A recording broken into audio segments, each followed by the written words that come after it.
Great. Well, welcome to the Lukens National Historic District. President Scott Houston welcoming you tonight to a talk that has great national importance. 150 years ago, in March, was the Battle of Hampton Roads, Monitor, Merrimack, or the Virginia, depending upon your point of view.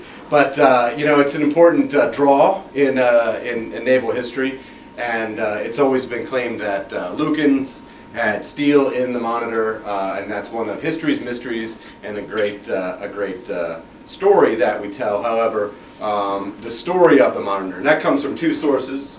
One is Uncle Stewart in Rambles said that steel for the Monitor came from Laurel down the river. In Skaggs's book, dissertation, he talks about iron for gunboats and batteries. No direct connection to the Monitor. There were a Monitor class of warships, and maybe Lukens put steel into that at that time. They definitely abandoned their pacifist Quaker principles and supplied war for the steel for the war and doubled production. After the war, they returned to Quaker. So it's an interesting connection with us in the Monitor and Lukens, and maybe someone in this Brandywine Valley contributed to that project. The Monitor was built in Troy, New York, I believe mostly with local steel, so the connections with that particular ship are unlikely, however, again, the class. Tonight we're very excited to talk about the USS USS New Jersey, a battleship that represents modern technology, and then Jason is going to talk tonight about the development of the battleship and that armored warfare from the Monitor up into the connections with the New Jersey. So we're very happy to have you here tonight. We also have a trip up and coming to the New Jersey because it is such a great national treasure, and we're very happy to have it located in the Delaware Valley because obviously the connections that maybe Lukens did supply steel for its armor belting around the waterline. Again, you know, it'd be great to connect the dots and get the evidence and all that. So, again, we look forward to hearing tonight's topic, and thank you very much, Jason, for being here. Great, thank you so much. Thank you. All right, great. Again, my name is Jason Hall. I'm the curator of the Battleship New Jersey, and we may not know if any of the iron from Lukens went here, but we're pretty sure it went into this one. My baby, as often people say, my other girlfriend, because of course ships are female. It's actually kind of interesting if you look at these two photographs before I start. There's only a little bit under 80 years difference here between these two ships, which is absolutely incredible. If you think about the development of a weapon system, we're still using in 2012 B-52s that were designed in 1952. So if you look at just how fast we've come, but in principle, there's not a lot of difference between that and that, as far as what they do and how they turn. When we do have, and when I get into that part of the lecture tonight, we have a lot of documentation that I think would support the fact that the steel from Lukens went to the ship for the armor belt. The armor belt on the outer part of the ship, it's actually inside, it's actually not right here on the exterior of the ship. Where that armor belt is that he was talking about, on the inside of this, you have a void, then you have another bulkhead of void, then you have the 12-inch thick tapering down to 1.5 inches of the armor belt going down at a 9-degree angle. And that's designed for the anti-torpedo sustainment of the hull. It's all different all the way along. But anyways, to begin with, what I'm going to talk about a little bit, since this is a big anniversary of the Battle of Hampton Roads, I'm going to talk a little bit about the development of the Monitor and that pivotal battle. And then briefly a little bit about how do we get from the Monitor to the New Jersey, and then I'll talk a little bit about the Battleship New Jersey itself and get a good primer for those people that are going to the ship next week. I wish I could be there next week to give you a personal tour myself. Unfortunately, I will be in Scotland for the 60th birthday of my father, so I'll be over there in Scotland. But in between pub crawls, I'll be thinking about all of you. So this is what, prior to the Civil War, this is what everyone thought was the most powerful ship. It was called the Ship of the Line. And you always forget the last two words there. It's the Ship of the Line of Battle. But they called it for short Ship of the Line. This is where we get, if you cut that out, battleship. So that's where it actually comes from. So we got a 140 gun ship here, and of course I picked Pennsylvania. I know my audience. How do we go from 140 guns to 2 in the Monitor? And who's thinking that's a really good idea? That we can go from 140 guns to 2 guns. So how do we go from this? And about the idea of ironclads. Ironclads were bouncing around. The idea was bouncing around the world before Monitor and the Virginia. And actually the person that built the Monitor had tried, John Erickson, we'll hear about him a little bit later, had tried to get the French to jump on board with it. But they didn't really like the idea.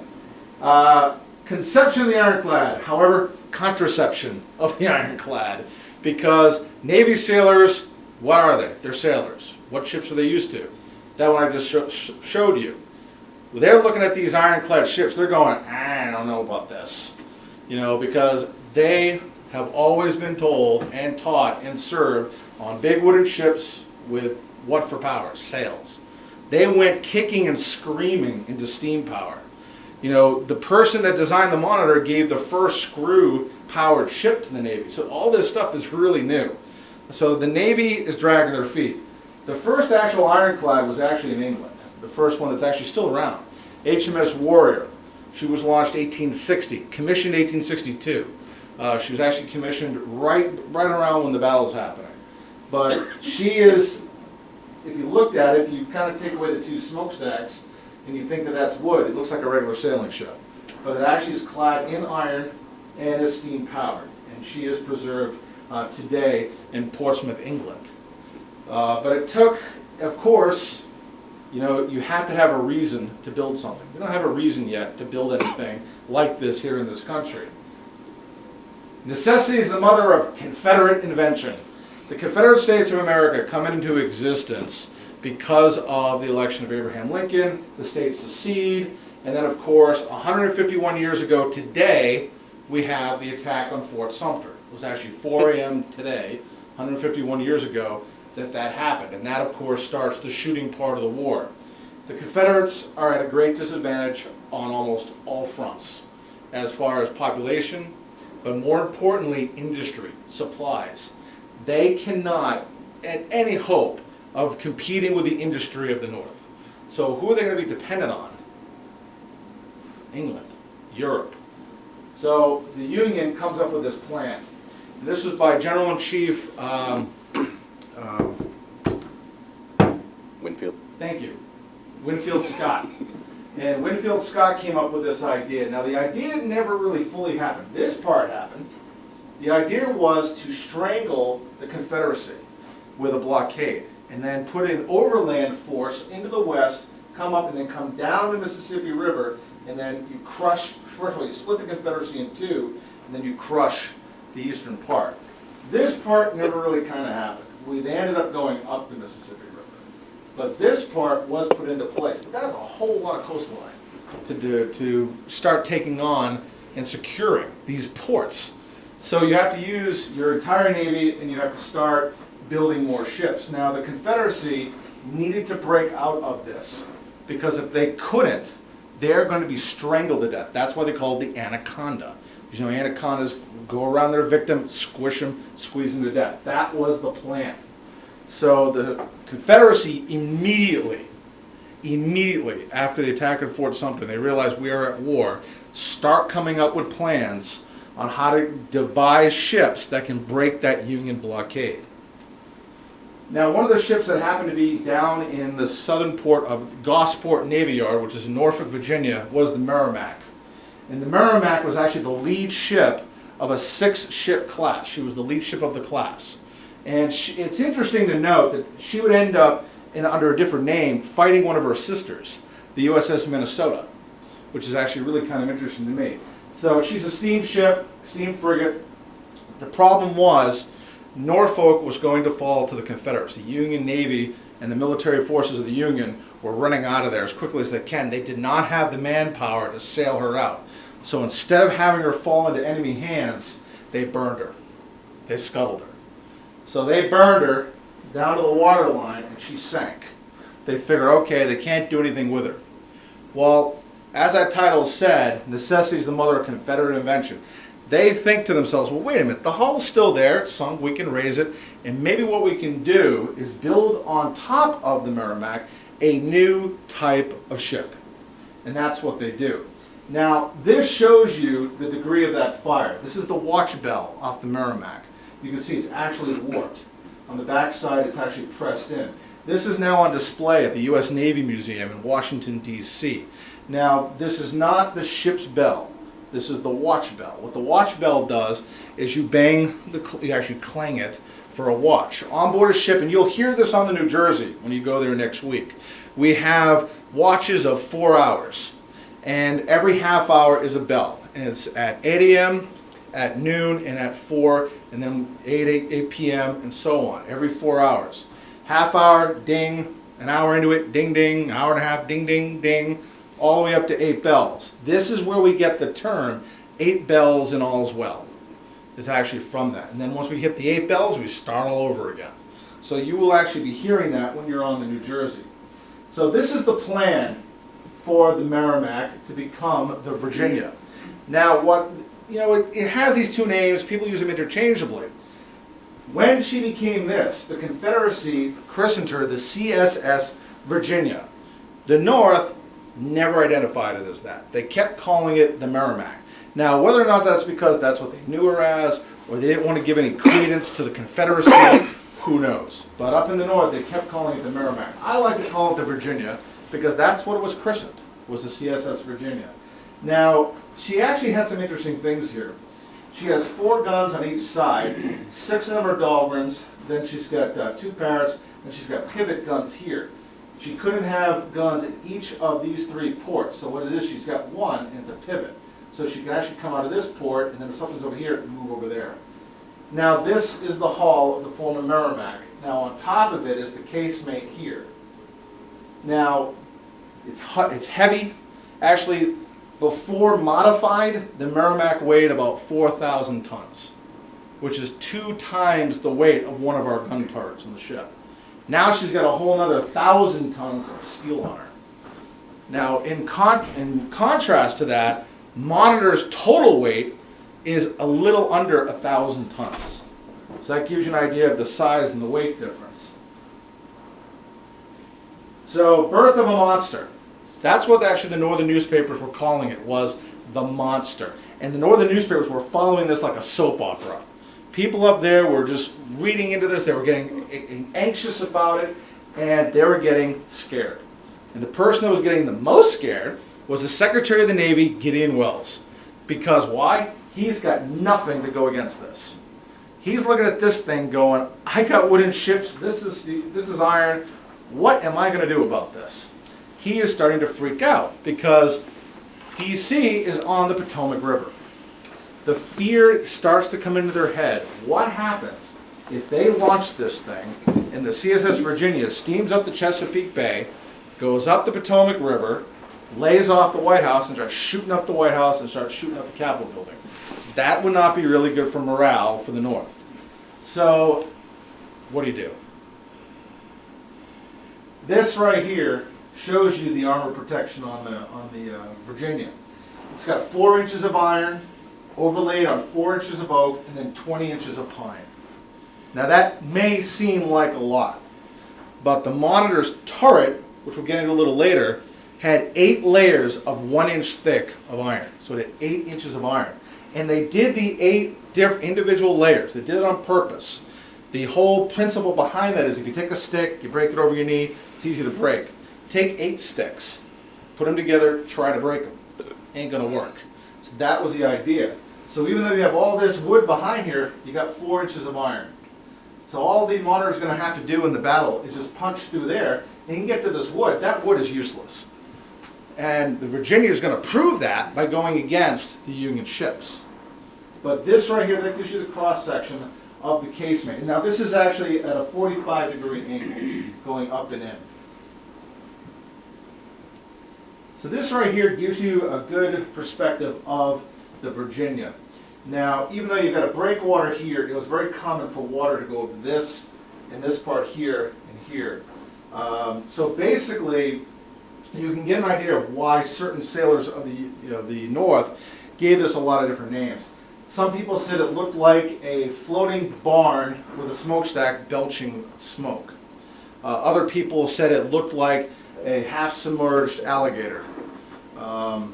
Completely different than anything anyone had ever seen. There's no mass. There's no mass, there's no sails, and it's pretty much devoid of life.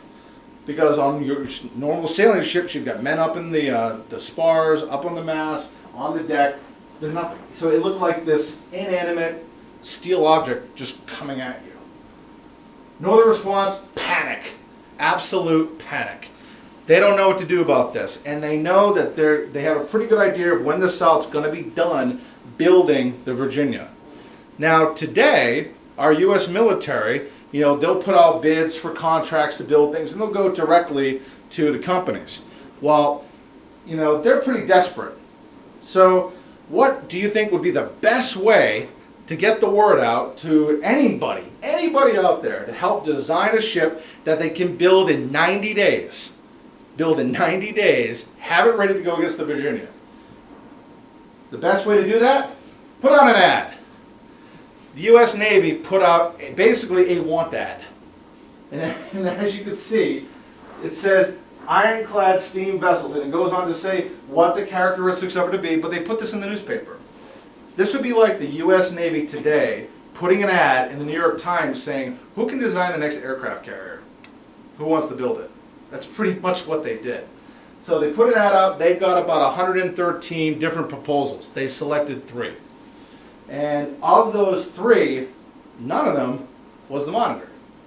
But one of the 3 persons was someone by the name of this gentleman here, Cornelius Bushnell, the famous Bushnell name.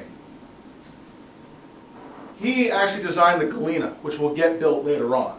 But he knows a friend of his by the name of John Erickson. He goes to see John in New York. Cornelius is from New York as well. And Erickson's got this dusty old model, takes it out of a desk and shows it to Cornelius. Cornelius went to see him to show Erickson his idea for the ironclad, the Galena. And in response, Erickson says, that's great, but what do you think about this? And it's the Monitor. It's a model of the Monitor. Cornelius thinks this is an awesome idea. It's a great idea. And he starts telling Erickson, you need to go to Washington, D.C., and tell the Navy about this, the Navy board. There's a board of admirals led by the Secretary of the Navy, Gideon Welles. Problem is, Erickson had vowed to never go back to Washington, D.C., because something had happened earlier.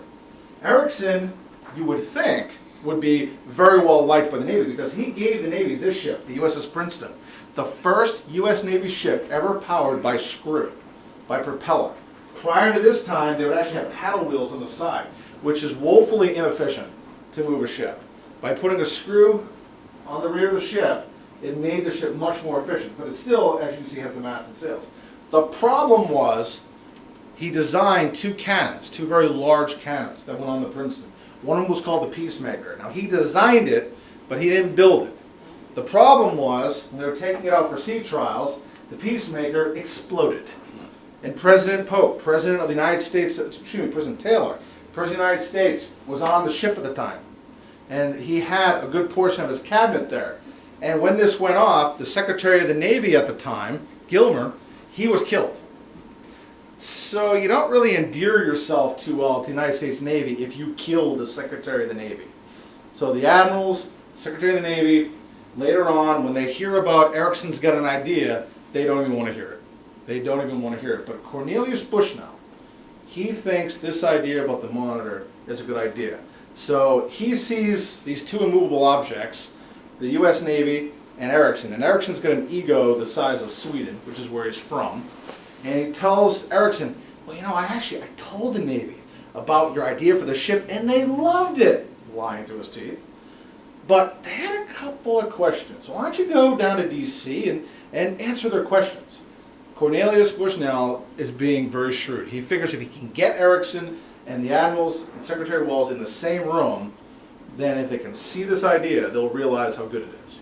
So he goes down there, Erickson goes to D.C., goes in the room, and Secretary Welles, not so nicely, says, why are you here? We don't want you here, we don't want your idea, and Erickson goes into a rage.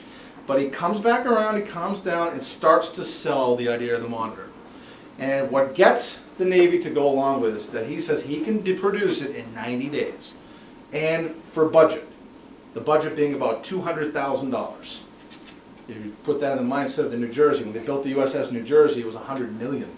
And that was actually 1940s dollars. So he can do it for budget, do it on time, to get it done in time to go and deal with the Virginia. So the Navy says, all right, we'll give you the contract for this, the USS Monitor. And it was interesting, Abraham Lincoln was involved in one of the meetings. And he was actually one of the ones that pushed for the Monitor. Lincoln is very well known for supporting technological innovations during the Civil War. He knew that whoever had the best new weapons was going to win, and win quicker. So he kind of liked this. He actually is quoted as saying, that when he first saw this, as it strikes me as what the woman said when she first put her leg into the stocking, it strikes me there's something in it. Civil War humor doesn't really translate into today. But this is what we get. That is a very low freeboard. This thing was more submarine than ship. Fully loaded for war, it only had a 13-inch freeboard. This was not going to go out into the ocean. And sadly, that's what led to its demise later on. So they knew that this was going to be only for river and harbor defenses and river and harbor patrols. Most of it's underwater. Later on, they would put smokestacks here. It's got vents over the engines. The only two targets you really have is the turret and the pilot house right there. This is where they would actually steer it. And then you have the turret that has two Dahlgren guns inside. And then that is wrapped with 8 layers of 1-inch iron plate. Now the iron for this, most of it comes from, as he said, from New York. And the ship was actually built in New York City. It was launched into the East River. They actually thought when it was launched it would just sink right into the river. They actually had boats lined up to grab any survivors. The confidence was not high on this ship. But this right here is the most innovative thing. You can see most of it is really based on that turret. This is, you know, cross section looking down. The other interesting thing is that this right here, that's your passageway through the steel. This is probably one of the first ones like this. You'll be walking through a lot of those next week. There's no real change. Now when you walk through them, this bottom part here we call those knee knockers, and these are headbangers. If you can't figure out why we call them that, you will next week. So, now most of the iron for it came from, as I said, New York, but different parts of the ship came from different areas, which is why Lukens probably did supply iron for something on it, because Little Old New Hampshire, which is where I'm from, supplied the iron for one thing on the ship, and we know exactly what it was. It was the port stopper. And that's the little door inside the turret that actually would slide. These guns, as you can see here, they recoil back into the turret. And there's stoppers right here that would close that opening so that if the enemy was going to fire, the ball would not go through that opening. There's actually, this was all very complicated. I mean, there was over 100 patentable things on the ship. The Navy guys, though, just really didn't know how to work all this. The braking system, they didn't quite understand. The first time they fired this flew back and dented the rear of the turret. And when they actually discovered the turret and brought it up, they actually have found the dents back here where this slid back and hit. But the stoppers are right here. And one of them was made in New Hampshire. And it's not very illustrious, but in the middle of a parking lot, you have this plaque dedicated to where the mill was that actually made the steel stopper for the Monitor. There are plaques like this all around the country. If anybody gave a deck light to the Monitor, there's a plaque. And that gives you an idea of how important it was, how incredibly important to our history the Monitor was. So this is the Monitor. This is what she looked like. It was basically, a lot of the sailors called it their iron coffin. Underneath here, it was no fresh air. It was like toxic fumes. They would constantly go up here. If she moved, all of this was awash by water. Just completely awash by water. The reason why they had to end up building a smokestack, water was going into the vents here and then going into the engine. That's not good. That's not good at all. And it's got one propeller here, your engine's here. The engines, the propeller shaft, the propeller, and the turret were all recovered later on. and we'll get into that a little bit later. You can actually see those down at the Mariners Museum in Newport News. So that's the two belligerents. Actually, this here you can see there's the screw and the shaft, and there it is there. And the interesting thing is, this is what's always fun as a historian, is before it was discovered, you go on like, okay, we think that's probably, what it must have looked like. It's pretty dead on. So a lot of these, contemporary drawings at the time are fairly accurate. So, but to actually see the actual screw of the monitor against the drawing of it is always incredible. As I said, it was launched into the East River, January 30th, 1862. Now, the Virginia, they started construction on her in July of 1861. They're almost done with her. So it doesn't show it to you here, but on board was Erickson, and then also Bushnell, a couple of other people. Again, they had boats laying off. They thought they were just going to go right into the river and just sink to the bottom. But it was fine. It floated. But they had some problems. With any new technology, it takes time to figure it out. And they didn't have the time to do that. They were going to go right into battle. So they got up ahead of steam. This was about, I think, a week or two later. And they were going to head out to sea. The problem was they wanted to go that way, and they went that way. They were having issues with the steam direction, and they actually went in reverse when they wanted to go forward. Then they lost power. Water got into a certain area. They had issues with that. They almost ran aground 2 times, almost hit a ship. They weren't having a good time. And of course, Gideon Wells is getting all these reports. He's just going, oh my God, because he keeps getting the reports from down south, from spies and newspaper reporters and everything else. This massive beast that's being built, the CSS Virginia. So the monster attacks. Now, if you can imagine, you're a sailor on the USS Cumberland or the USS Congress. All you've ever known is wooden sailing ships, sails, masts. Ships come side by side, you fire a broadside. That's what you're used to. And then you see this thing coming at you. March 8th of 1862. I could probably disassemble and reassemble a 16-inch gun turret, but dealing with PowerPoints, I'm useless. I was really tempted if I knew how to embed sound. I was going to put the theme of Jaws here. Because this thing's only moving 5 knots. It's not moving that fast. But the guys in Cumberland and Congress, all that's going to do is lengthen out their anxiety. Because they have no idea what to make of this thing. And now you can see why people thought it was, the roof of a barn with a smokestack belching smoke. Again, awash. Now, if you remember, when she was built, go back a little bit here. What she had was this prow right here. She was also designed to ram. So in addition to her 10 guns here, she was also designed to ram other ships. So she's coming right at the Cumberland. Now, the Cumberland and the Congress are 2 of the U.S. Navy ships that are part of the blockading fleet in Newport News, on Hampton Roads, near Norfolk, Virginia. This thing gets up a full head of steam, as you see here, and it's charging right at the Cumberland. As it's going at the Cumberland, it goes by the Congress, fires a broadside at her, just to start it off. And it's gruesome what it does to the Congress. Congress fires shots back, ping, ping, ping, just bounce off the sides. And so as the guys in the Congress are now dealing with wounded, they just got one broadside. They can't do anything damage to this. They watch this thing charge at the Cumberland. And it rams the Cumberland midships, makes a hole that some of the sailors said you could drive a carriage through. Now, the problem here is that the Virginia now is going to go into reverse. The idea is to pull out and let the Cumberland sink. Well, all of a sudden, the sailors on the Virginia start getting a little worried. They're not pulling off. The Cumberland's starting to sink. The nose of the Virginia is starting to go down. Not good. So they start laying on the coal. They start adding more power. They try to pull off.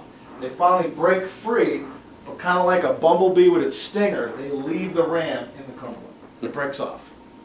The ram breaks off and stays in the Cumberland. And the Cumberland will sink at an angle, and the 3 masts are visible above the water. It takes Virginia about, believe it or not, almost about an hour about a half an hour to turn around and start going at Congress. And she goes after the Congress. And she attacks it. Now the Congress will surrender. The problem is they're surrounded by shore batteries, forts, Fort Monroe, all these Union soldiers and everything. Now normally, if the ship surrenders, everybody else on the shore stops firing, because that way, they can try to rescue them and so on. Well, the Army commanders are like, hey, Congress surrendered, I did it. They actually start firing. They start firing a couple of cannons. They actually start using their rifled muskets and start firing at the Virginia. Well, the captain of the CSS Virginia was Franklin Buchanan. Franklin Buchanan gets all upset. He says, this is treachery. So what he does, he's the captain of the ship, he's just ticked. So he grabs a rifled musket, he goes up here, starts shooting back at the guys on land, which of course exposes him. And a Union sniper shoots him in the thigh, and he's taken down wounded. He looks to his XO, Catesby Jones. He says, don't leave Congress until she's aflame. So even though she surrendered, because they're being fired on, what they're going to do now is they're going to take the cannonballs and they're going to put it on the fire grates of their engines. And they're going to get it fiery, fiery red hot. This is called hot shot.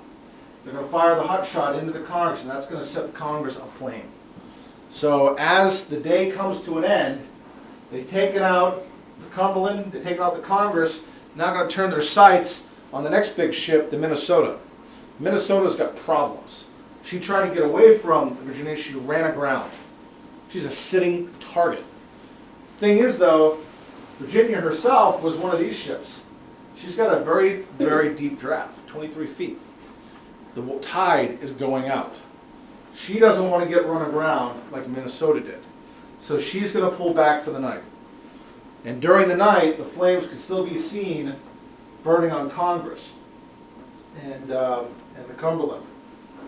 So not a good day for the United States Navy. The United States Navy, up to that point, just had one of their most devastating days. And the days of wooden ships has just come to an end. And the Virginia is getting ready for the next day to finish the job and break through the blockade of Hampton Roads. These guys are just psyched. They are excited. They're ecstatic. They're drinking double rations of whiskey. They're just having a party because they just realized that they are going to help their new country, the Confederate States of America, win. But during the night, Catesby Jones, the XO who's now in command of the Virginia, is going to be up on the ship. And all of a sudden he sees this thing go between him and the Congress and the Cumberland. And the flames of those two ships are going to cause a silhouette. And he sees this thing go by. And he's remembering the reports of the Monitor and what people called the Monitor. Some people called it a cheese box on a shingle. And that's what he sees in the night. He knows Monitor has arrived. It's debated whether or not he told anybody. He may have kept it from his men. He may have wanted to keep their enthusiasm and morale high for the battle the next day. But he knew that in the next morning he wasn't going to be firing at Minnesota. So it's going to be a duel to the death. Not really. It's a duel to stalemate. And how that stalemate starts, this is a map of the battle. So you've got the wreck of the Congress here, mass of the Cumberland here. This right here is where the Virginia was coming from. You've got the Monitor and the Merrimack fighting here. Fort Monroe is up here. So it gives you an idea of where all the major players are for this. And most of the battle is going to happen right here, right in the middle of Hampton Roads.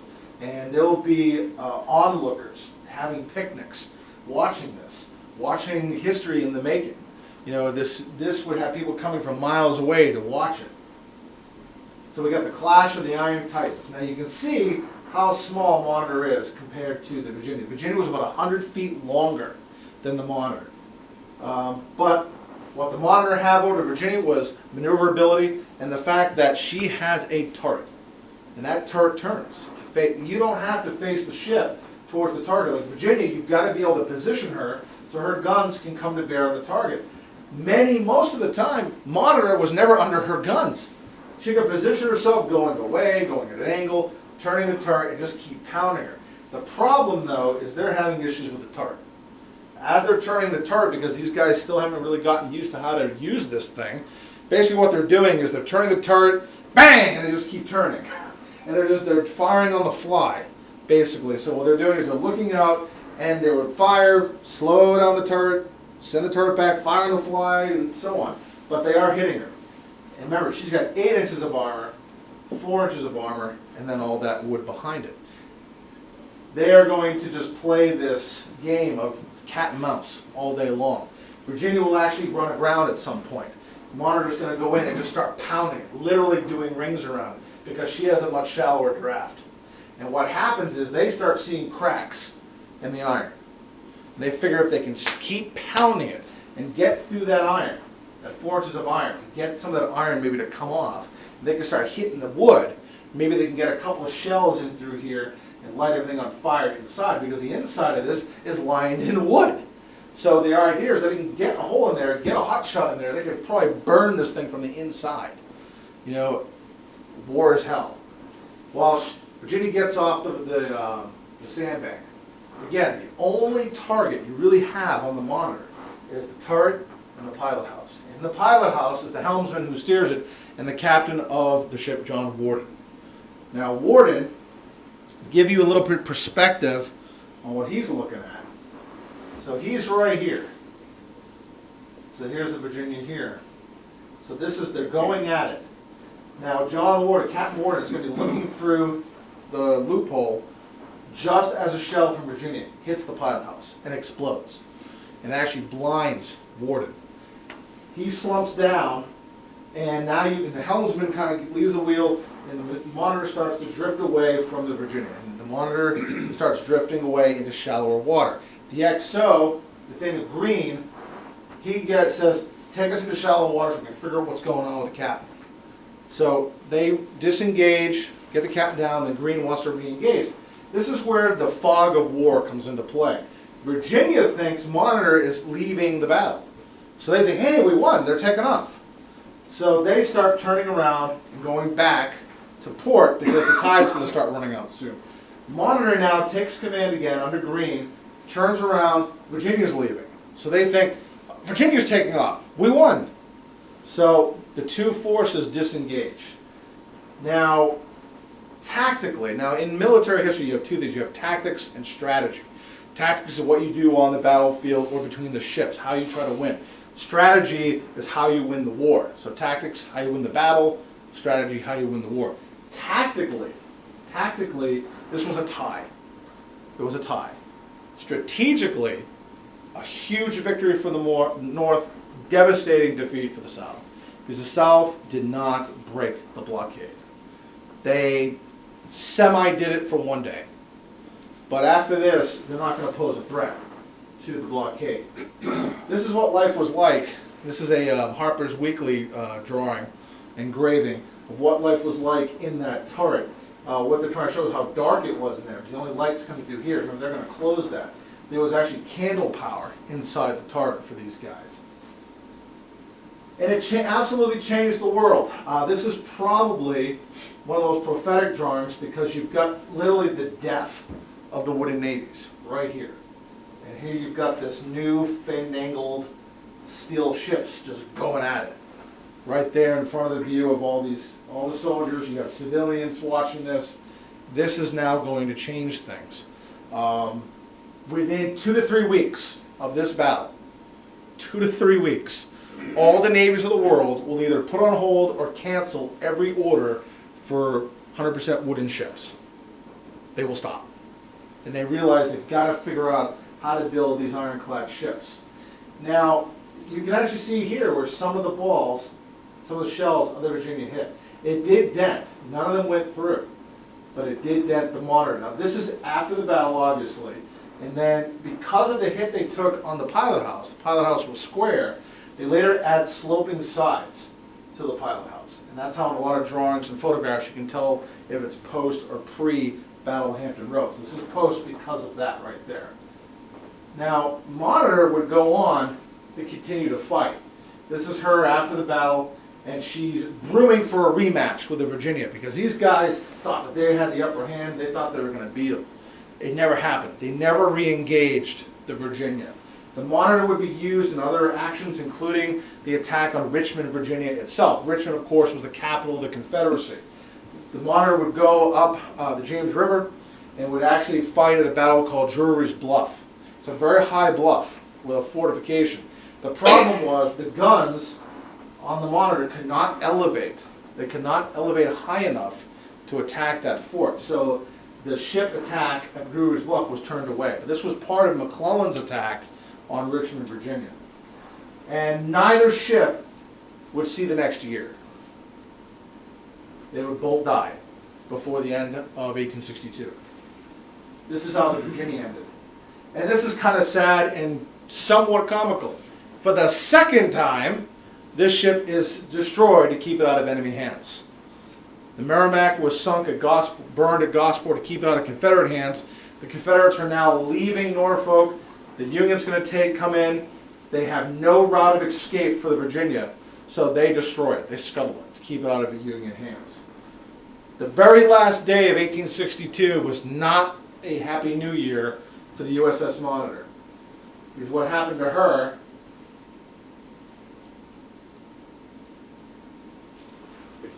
there we go. Go back. Off of Cape Hatteras during the night. Again, not supposed to go out in the ocean. Well, she did. And this is what happened. Got swamped, water went in, and the ship sank. She actually lost, I believe, approximately about 24 of her sailors in this action.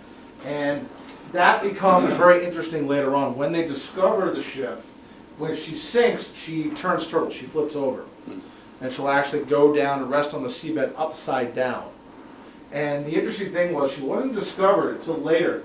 But when we discovered it, kind of neat thing, we knew it was there. We just didn't realize it was the Monitor. Because later on when they discovered her, the bottom of her hull had all these pock marks in it. And they realized it was from World War II depth charges. And they realized that probably what was happening, our destroyers looking for German U-boats thought the Monitor was a U-boat and we were depth charging the USS Monitor. But we didn't realize at the time. She sinks. This is the USS Rhode Island. The Rhode Island would actually save most of the crew. And one of the sailors on here would actually receive the Medal of Honor this was in the middle of a squall at night. Civil War. I mean, not a lot of light really to deal with. So this was pretty amazing. So resurrection for one of them, and that's the Monitor. 1974 was a good year because 1974 the USS Monitor were found, and don't hate me, 1974 is the year I was born. So that's why that was a good year. But you can see here she's separated from the hull, but this is the hull on top of the turret. She's upside down. The interesting thing is by the standards of the USS New Jersey and modern day standards, it's not a turret. It's what we'd call a mount. When you go on the ship next week, you'll see we have these smaller twin gun mounts, 5-inch 38s. That's a mount. The reason why it's called a mount is just like the turret. Only the top part turns. When we get into the New Jersey part of this presentation tonight, the turret of the New Jersey goes down 5 decks. It's all in one piece and it all turns. That's a turret. But, you know, Civil War, we're getting names that would be later defined. For example, in the Civil War, you probably heard, damn the torpedoes. Well, that's not what we think of torpedoes coming flying out of a submarine. The torpedoes they were talking about was electric mines. And they actually were mines floating on a river with a cable going to shore, and they were actually electrically detonated. The Confederates came up with those. Confederates were coming up with all sorts of things to try to beat the Union. But in 1974, the Monitor was found. And they put together an expedition in 2002 to raise the turret, part of the engine, and the screw. And this is actually the turret breaking the water. Pretty amazing thing. Again, still upside down. This was done by NOAA, the National Oceanographic and Atmospheric Administration. They led the expedition to get it. Incredible how well preserved the turret still is. Again, with the 8 inches of iron. And here it is. It gives you an idea of the size. And this is now as part of a major exhibit at the Mariners Museum. You couldn't get anywhere near it, I was told, on March 8th and March 9th. A good friend of mine works down at the Mariners Museum, and they told me that for the next week they would be off work and probably in a bar somewhere after dealing with about, I forget how many thousands of people came to see it. which is incredible. If you think about it in today's day and age, the fact that this can still elicit that much interest is pretty incredible. This is the inside of the turret. Remember, it's upside down. So if you flip it around the other way, this is the port side stopper. That's what was made in Nashua, New Hampshire. That's actually the door that would slide. So above here, the guns, if you flop it around, the guns were up here. And this is the actual ceiling of the turret here. So you can see what the inside of the turret looked like. Again, incredibly well preserved. It was filled with a lot of silt and dirt. That's also why you've probably heard about the H.L. Hunley, the Confederate submarine. That is incredibly well preserved, again, because most of it was buried. Now, there is a monument in the middle of one of the most visited areas of Washington, D.C., that I know most people have no clue what it is. It's along the Potomac River, and the road that actually goes in front of this is coming off of the Lincoln Memorial, and you have to go by this to make your way to the FDR Memorial. And this is a memorial to John Erickson. This is the John Erickson Memorial. He's sitting right here. He actually has a model of the monitor, and all of this is to him. And I lived in D.C. for 5 years, and I used to always like going to this. And I would listen to people, and I know we have a couple of teachers in the audience. Some of your fellow colleagues don't always tell the right things. I heard teachers saying this was Benjamin Franklin. I heard people saying, I love this one, considering if you look at how old the clothes is, that was Teddy Roosevelt. I don't get that one. But this is John Erickson. This is a memorial to him, the father of the monitor, and the father of the modern steel navies. Monitor's offspring. Now, as you heard, there were several, the term monitor started becoming a moniker of any ship that looked like that. And they actually ended up doing double monitors. They put two turrets on one hull. And they moved that pilot house because they realized that's pretty vulnerable down there. They ended up putting it on top of one of the turrets. This is the Onondaga. And the Onondaga, you can see right here, here's your pilot house. This is the front of the ship, that's the bow, that's the stern. Now, this really doesn't give it away. But if you look this way, that looks awfully close to an aerial view of a World War I or even World War II ship. You got your turrets here, the shape of the hull. You know, that's why I said, I'm starting to notice a pattern here. So you can see the development of what would lead up to the modern day battleships. But again, like I said at the beginning about the contraception of the ironclad, the Navy guys still aren't really on board. This right here is the Onondaga. So I always think it's always nice to see actual pictures of it. Again, look how low that freeboard is. If you just even move this thing, water's going to go over it. Pilot house is here. You have your two turrets and your smokestack here. The stern, you always know the stern because that's where the ensign flies, and the jack is up here. So moving forward by going backwards. Instead of moving forward and really developing on the monitor, we start going back to this stuff. This is the USS New Ironsides. This was commissioned same year as monitor. A lot of the ships are one or the other. We get a lot of monitors. The Union Navy would also build ironclads that kind of look like Virginia. But we also get these.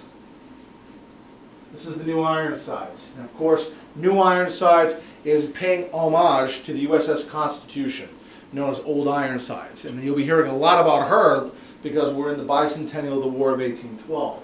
So it looks like your regular standard steam frigate, with the exception that the hull is plated in iron. With the same layout of guns like the old sailing ships, it looks very much more similar to the Virginia, except it's got masts and so on.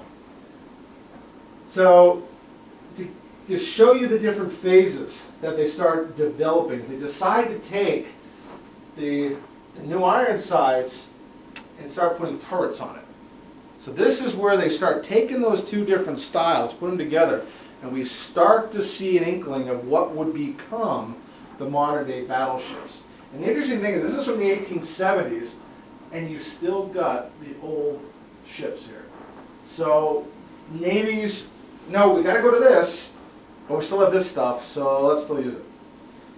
Things really start to change as you get closer and closer to the dawn of the 20th century. The USS Texas, 1892, is the first U.S. battleship, but it does not have a BB number like we do, like we are BB-62. This is also not technically a full battleship. This is what they call a second-class battleship. But this Texas is the first ship that we would call a battleship, even though it's second class. However, it's kind of weird. It's really odd looking. If you actually look, this is the superstructure going diagonally across the hull of the ship. It's got a turret with one gun in it, and you've got the two guns here, and you have guns coming out of the side. Again, that is just really weird. But again, they're trying new things. That was kind of the great thing with battleship development. You start trying new things. Then you have the USS Maine. This is the second battleship that we ever built. Again, a second-class battleship. Now, the Maine is most remembered for, of course, starting the Spanish-American War. Still kind of weird, because you've got the two turrets here off-center. But even though this is, this big iron ship, look at the turrets. No major difference from the modern. The only exception is the guns are longer that come out of it. So the principle is still the same. They've got them off center here, and your superstructure here, and you still have guns coming out of the sides. Now, February 15, 1898, the USS Maine went into Havana, into Cuba, and there was an explosion. It's still a mystery as to what caused the explosion. The newspapers, of course, led by William Randolph Hearst, stated that it was the Spanish, it was saboteurs, and we go to war. Now this is the wreckage of the Maine, right here. Now the interesting thing about the Maine is the two masts were salvaged. One of the masts is at the Naval Academy in Annapolis, Maryland. The other mast is at Arlington National Cemetery. Now in this time, the way that you dictated how long a ship was the space between the masts. So if you do that, the Maine is now the largest ship ever made. I have the jokes from the can, folks. That's all I got. Now, they would actually refloat the Maine and then sink her offshore, and actually with the American flag flying. So, but this was all over the news. So the idea of the battleships was starting to be ingrained in the American psyche. Accuracy, it's overrated. And of course, what I'm talking about is the Battle of Manila Bay. And in the Battle of Manila Bay, we have George Dewey. And Dewey became immortalized from this battle. His flagship was actually not a battleship. His flagship was USS Olympia, which is an armored cruiser. Now, there are always exceptions to all rules. Most cruisers that we have in this country are named after cities. Not necessarily capitals, but cities. All of our battleships, save two, are named after states. But Dewey made the Olympia his flagship. There were battleships at Manila, but he made this his flagship. This is the Battle of Manila Bay. Again, you can see the turrets here. And the interesting thing is, we fired thousands of rounds, the Spanish fleet. Our rate of fire, our accuracy rate of fire, 2%. 2% of the shots fired hit their targets, and we still were able to defeat the fleet. We just shot enough stuff at them, we sank them. That's why when you're on board the New Jersey, I believe you're also going to the Olympia, which is wonderful, because we often say the Olympia is the beginning of the story, we're the end of the story. Olympia was the beginning because they realized after this battle, we had to come up with much better fire control. We had to be able to fire that projectile and get it to its target. And that is going to lead up and finally culminate in the USS New Jersey. And we're actually going to be opening up a new tour, hopefully in July, that talks about that. I'll be getting to that in a little bit. So this is the USS Olympia today, and you will be going on her, I believe, next week. Incredible ship. She's what we call a transition ship. When you enter her, you're going to think you're on the Constitution. The inside, they actually put wood molding around where the hoist are for the turret. It's actually a hoist. It looks like it's a mast of a sailing ship. It's not. It's all inlaid wood. And the Olympia is the oldest steel warship afloat in the world today. So I know you guys are going to love that fact. Kind of a neat thing. I know it's kind of hard to see in the picture, but when you see her, there's this tube sticking out in the front, on the bow. That is a torpedo tube. They actually had a torpedo tube on her, on the cruiser. And it's interesting. This right here, where this gun is sticking out, that's stained glass windows for the admiral and the captain, with a gun sticking out of it. So again, it's a transitional ship. Interesting thing about Olympia, while we're discussing her, she's famous for a couple of things. Of course, the Battle of Manila Bay. And on her, right up here on the brass railings, these are the original brass railings. And actually, we have a good rapport with them. Our volunteers in New Jersey went over and polished them. That's where Dewey was. And he gave the famous signal, "You may fire when ready, Mr. Gridley." Gridley was the captain of the ship. And then he fired. Now, it's interesting, the 8-inch guns in the turrets didn't hit a lot of their marks. It was the 5-inch guns along the side here that were causing most of the damage to the Spanish. So Battle of Manila Bay. The other thing that's famous for this ship is it brought back the body from World War I that was the first body interned at the Tomb of the Unknown Soldier at Arlington National Cemetery. In addition, it also unloaded soldiers during World War I when we invaded Russia. We actually did. We actually unloaded troops in support of the whites versus the reds. That attack did not go well for us at all. And they actually will talk about that when you go on board her. So she's quite a famous ship. The Independent Seaport Museum where she is actually trying to get rid of her. They can't afford it anymore. There's about right now there's 3 groups trying to get it to preserve her. BBs and beyond, battleships. Now the first BB1 was the USS Indiana. And a common question I get is, what is BB? You know, and if I'm in a funny mood, I always tell everybody it stands for a battle boat. And I don't like that. What it was is that the British had a system of B and a number. So we thought, well, that's a good idea, but we don't want people thinking we're British ships. Ugh. We added a second B. So BB stands for battleship. And I know you have models back there. DD is a destroyer, DDG is a destroyer-guided missile, and so on. And then you add an N to it, you know, CVN, nuclear carrier, and so on. So that's when we start getting the designations. But if you look here at the USS Indiana, 1895, you know, it basically looks like a double monitor with a superstructure in the middle. And then we get the USS Oregon, BB3. And you can really see it here, 2 turrets and a superstructure. Now, I'm not going to go through every BB, don't get scared. The reason why I'm showing the Oregon's kind of interesting because she actually almost became the first historic naval ship museum in this country. There was an effort to make her a museum. Unfortunately, it fell apart. She actually ended up breaking her moorings. It was just a derelict ship just floating around. They ended up getting her and they scrapped her. So, but the first historic ship museum is the Texas, which we'll be seeing in a little while. This is the USS Kearsarge, BB5. She's one of the 2 ships not named after a state. Now, the Kearsarge, since we're talking about Civil War, the Kearsarge was named that in honor of the USS Kearsarge during the Civil War, which sank the the CSS Alabama off the French coast. It was a very dramatic fight. There was a lot of famous paintings about it. Those 2 ships actually fighting off the French coast.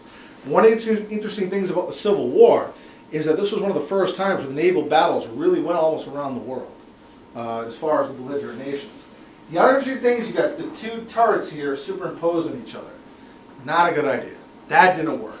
And that actually comes up later with the USS New Jersey. Here's the other one, USS Illinois, BB7. That's what she looked like when she was the Illinois. That's what she looked like later on. It's really sad when a battleship turns into an office building. They actually used it as a receiving station, basically an office building. But they changed the name in 1941. They changed it to the Prairie State and gave it the designation IX-15. The reason why they changed it from Illinois is it was this new class of battleship being developed in 1941 called the Iowa class. And there was going to be 6 of them. The Iowa, the New Jersey, the Missouri, the Wisconsin, the Illinois, and the Kentucky. The problem is they never completed the Illinois and the Kentucky. But in our Navy, you cannot have 2 ships named the same thing and commissioned at the same time. So they changed it to the USS Prairie State. Then we get to BB-16. This is the first battleship New Jersey.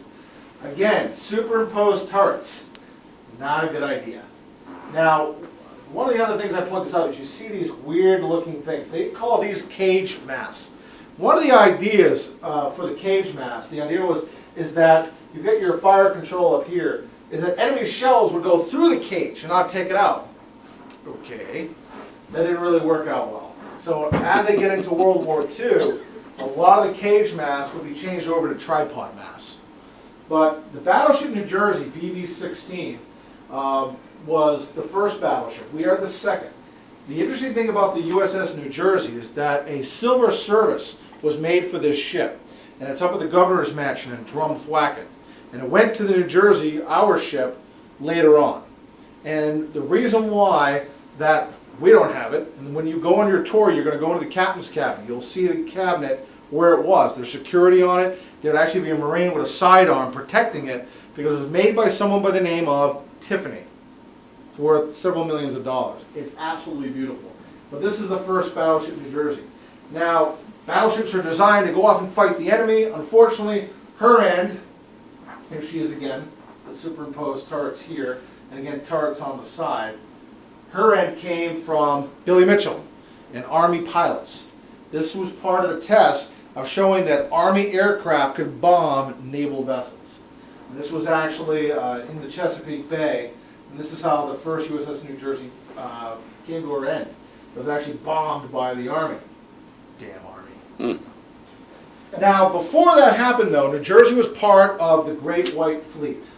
The Great White Fleet was Teddy Roosevelt's idea. It was a circumnavigate the globe. And the idea was, we're coming off of the victories of the Spanish-American War. We're jumping onto the world stage. We want to show the flag.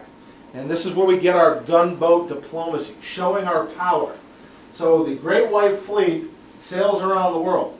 The thing is, this was between 1907 and 1909. The Great White Fleet is already obsolete.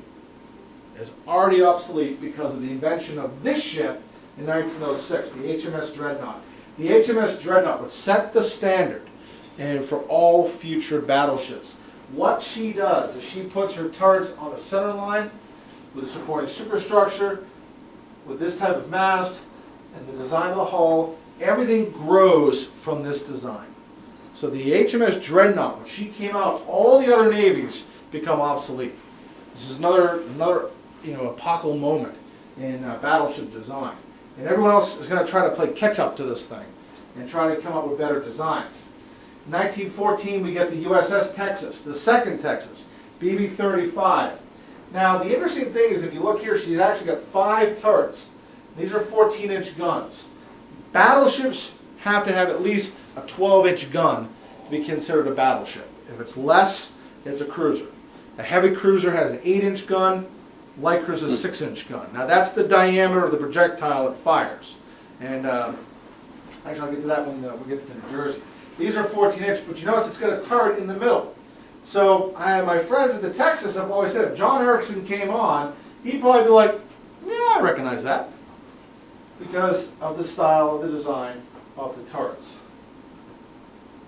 That's the Texas today. Going to the Texas is actually pretty amazing because it's the closest you'll ever get to going on board this ship, the USS Arizona. Now, they're a different class, but they're the most identical. Here you see the Arizona with those cage masts. At the time of Pearl Harbor, she would actually have the tripod mast. You can see the tripod mast right there. And this is, of course, when the armor-piercing bomb struck the forward part of the ship. Interesting thing about that bomb, it wasn't an average bomb. It was actually a projectile from the battleship Nagato. What they did is they modified the actual armor-piercing shell of the Japanese battleship Nagato, put fins on it, and it actually went through. Now, at first they thought it went down the stack of the Arizona, which it didn't. Now, because of this, at this time, the New Jersey is under construction. New Jersey was put under construction in 1940. So after Pearl Harbor, they started sending change orders to the Philadelphia Navy Yard. They're like, oh my God, a bomb went down the stack of Arizona. So what they did was, halfway down the uptake, the stack of the New Jersey, 2 of them, they put this iron grid, if you will. And then what that design was, if a bomb went down the stack, it would explode there and not explode down the engines. But in fact, that bomb, that aerial bomb that was a battleship projectile, actually pierced the deck, went down in the magazine, and exploded the powder magazine of the Arizona. Actually lifted the ship out of the water and just obliterated the bow of the ship.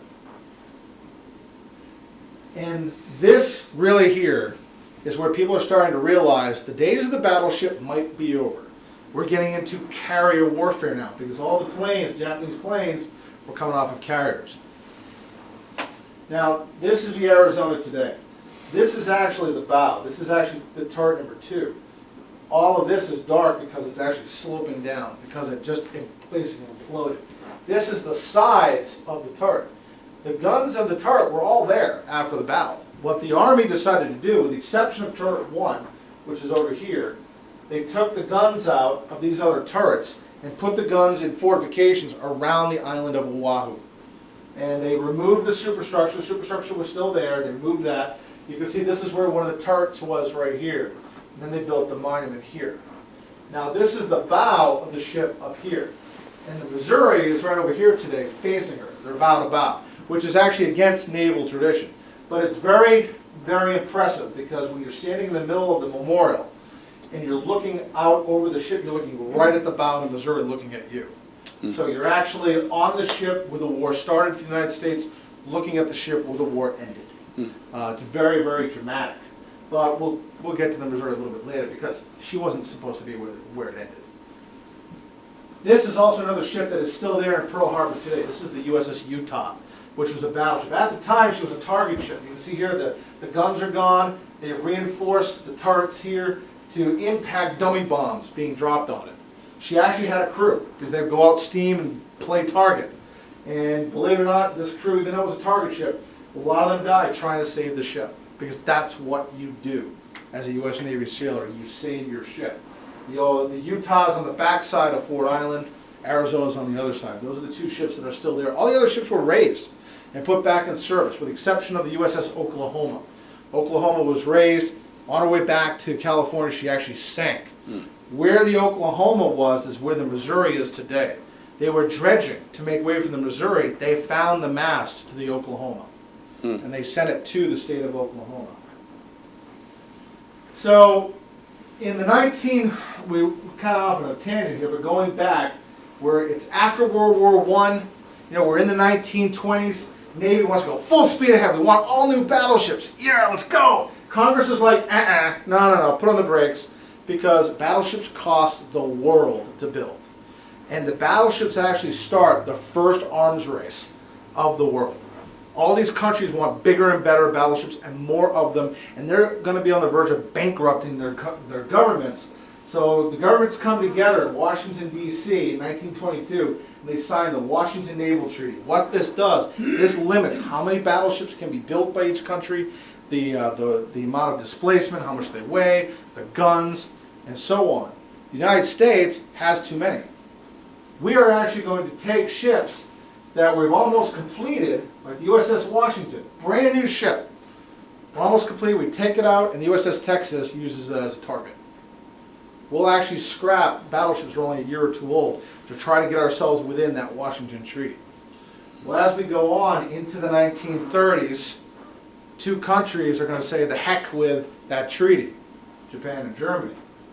And that's going to get us going again. And the showboat takes the stage, the USS North Carolina, which was known as the USS Showboat. This was the U.S. version of the Dreadnought, as far as the thing that decided how we are going to design ships. The USS North Carolina, if you look at her, you can almost make out the New Jersey. You can almost see it. However, she's very slow compared to us. She goes about 23 knots through the water, which is fast, but not as fast as us. Now, her guns are also shorter than ours. She has 16-inch 45 caliber guns. 16 inches the diameter shell.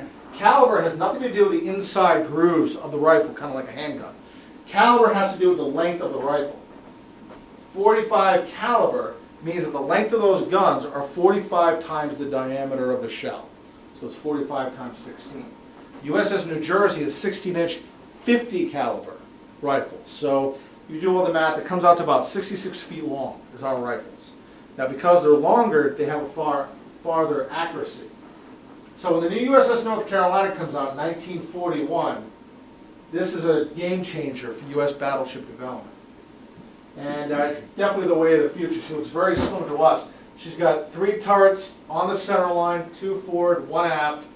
10 5-inch 38 mounts, and these are quad 40 anti-aircraft guns because thanks to Billy Mitchell and thanks to Pearl Harbor, we now know we have to defend these things from the air with anti-aircraft guns. The North Carolina, as you saw those earlier pictures, is today a museum down in Wilmington, North Carolina. And she's interesting because she is a time capsule of World War II, whereas we aren't really. You will see that next week. We have some things from World War II, like the turrets, but we were used in other wars. North Carolina was not. The next one after her was Battleship X, and this is where we actually get a little bit more closer to home. It wouldn't surprise me if steel from Lukens went into the South Dakota. South Dakota was made in Camden at the New York Shipbuilding Corporation in Camden, New Jersey. And this was a top secret ship. This is incorporating things from the North Carolina, but making it a little bit more streamlined. One stack here, much more design on the hull to make her faster. We're trying to go for speed. Now, the things with battleships, you're trying to balance three things: speed, armament, and protection, armored protection. And if you do a lot in one, you're going to lose in another. If you add too much weight, you're going to lose on speed. If you add too much of armament, you're going to have to give up armor because of the weight situation. So it's this give and take. But the South Dakota class, these four ships really became the bulwark in the Pacific. And there was four of them. We had the USS South Dakota, the USS Indiana. Now both of them are gone. The other two, though, are still around. USS Massachusetts, USS Alabama. This is the USS South Dakota. It looks like a streamlined version of the USS North Carolina. Now you've got quad 40s back here on the stern. And the structure is starting to looking a little bit like an Iowa-class battleship. The big difference, and you'll see this next week, is the bow. Because the bow ends here. If this was the New Jersey, the bow would be about here. It's almost double the length of the bow. By doing that, they can shape that bow and give it what's called a clipper bow, which allows the New Jersey to cut through the water and gives it much more speed. This is a little bit more of a blunt front here, so it kind of slows them down a little bit. But this is the Massachusetts and Battleship Cove and the Alabama and Mobile. And these two ships are still there. Again, only used in World War II. That was it. Only used in World War II. You know, and they came out in 42 and 43. They were only used for about 3 years. It's an expensive ship. It's only used for a couple of years. They're not like the Iowas. The Iowas were the only battleships in the U.S. Navy used extensively beyond World War II. And I put this here: go Speed Racer, go, because it's all about speed. Those South Dakota class can go about 25 knots. The Iowa class can go, on paper, 33 knots. But we have documentation that at least three times the New Jersey was going 38 knots through the water. 38 knots is over 44 miles an hour, which is fast enough for you and probably everyone in the room to go water skiing off the back of the battleship. So it's all about speed. This is the Four Sisters. Now again, it was supposed to be the Illinois and the Kentucky. They were never completed. The Iowa was commissioned in February of 43. New Jersey was commissioned May 23rd, 1943. Now, the Missouri is BB-63, but she was actually commissioned and completed after Wisconsin, which is actually a later number.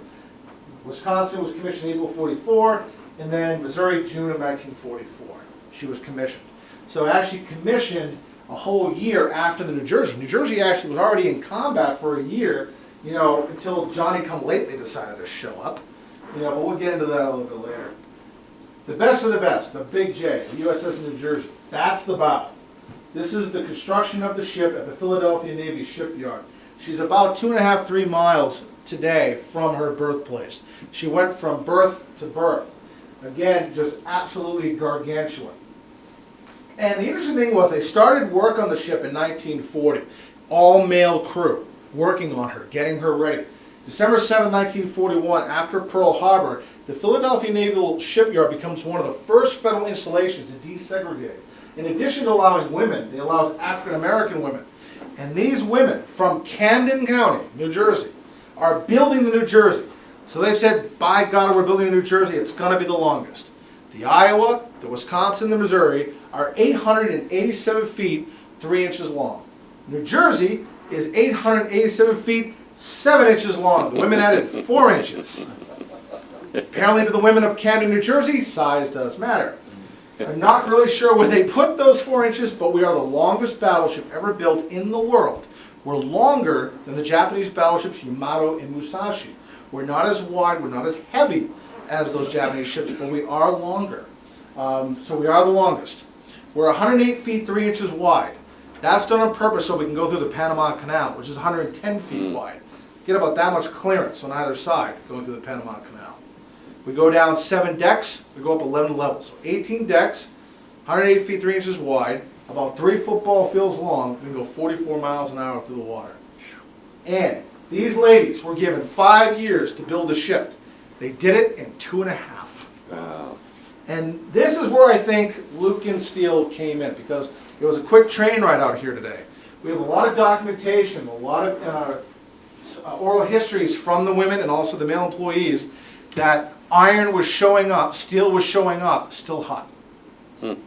They went to 24-hour shifts trying to build that ship. When you're on the ship, you're going to see pock marks on the turret. It's going to look like it's battle damage. It's not. It's imperfections. They were pouring the steel so quick. They were just pouring. Just get it go, get it go, get it go. Because the point was to launch this thing on a special anniversary date. Now, this is the New Jersey here being built.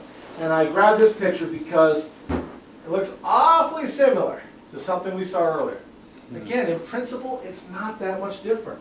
You could clearly see the impact that the monitor's design had on the battleship. This is turret 1 here, turret 2. The way they build the ship, and it's interesting how they do this. They'll build the bulkheads. We don't have walls, no bulkheads. And the decks, before they put the overheads on, they'll actually start putting things in here. So not only are you building the ship, at the same time you're putting in equipment for like the machine shop. You're putting desks in. You cannot get my desk out of my office because it was put in through the ceiling. And then they put the deck on. So it's incredible. I've talked to a lot of these guys, and you know, it's basically, you know, throw this stuff and throw this stuff. And I had one guy that was putting the desk down, and he looked up and the decking's going over his head. You know, it's like they just moved. It's absolutely, you know, it's one of the things we love to talk about on the ship, especially with the young people, is, you know, World War II, from the moment you got up to the moment you went to bed, it didn't matter if you were 9 years old or 90. Everything you did was for the war effort. One of the things kids would do, they would gather cooking grease from their mom, because that cooking grease would be used to make bullets. It would actually be used to make the propellant for the bullets. They would go around and gather up, you know, bicycles, old refrigerators, anything they could find of old scrap metal, send it, you know, to a place like here, and make this. And that, it's just an incredible amount of ingenuity and productivity that this went on in this country during World War II to produce this thing.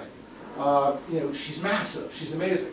And what amazes to me is that this was designed by a very complicated tool called a pencil and a piece of paper and a slide rule. I've shown kids slide rules and they look at me like, what is that? And here we have the launching of the ship, December 7th, 1942. As I said, they wanted to get it done by that day, because that's the 1-year anniversary of Pearl Harbor. This is the Avenger of Pearl Harbor. You blew up our battleships, well, God damn it, we got another one coming down the ways. You know, it's that same mentality that you're seeing the people up in New York building the new tower. You know, it's like, all right, you destroyed that one, we're going to build another one, even bigger and better. And this right here is the wife. This is Carolyn Edison. She's the wife of the governor, Charles Edison. He's the son of Edison, of course, the famous one. And it's interesting, Charles was Assistant Secretary of the Navy when the ships were giving out their names. I'm not sure that had anything to do with it becoming the New Jersey. And here she is. She's sliding into the Delaware River. Now the interesting thing was, this was the biggest thing they'd built up to that point. Now they'd hung some chain, thinking that that would slow her down as she went down the ways. Well, she's going in stern first into the river. She goes down the ways, flies across the Delaware River, runs aground in New Jersey. Usually not a good thing, but they spun it. They said all she wanted to do was go over and kiss her namesake state. But don't you normally kiss with this and not with that? So it's New Jersey. So they get her off New Jersey, they bring her back, and they start outfitting her and getting her ready for combat. And then, of course, we have the big guns. Mm-hmm. And this is what it's all about. These things are massive. And the New Jersey's big guns, as you can see compared to this guy, they fire two types of projectiles. Cue. Q. I'd like to introduce my lovely assistant, my boss, the president and CEO, Phil Rowan of the Battleship. Very good. Who he'll give you little remarks later. This right here is the little one. Good Lord.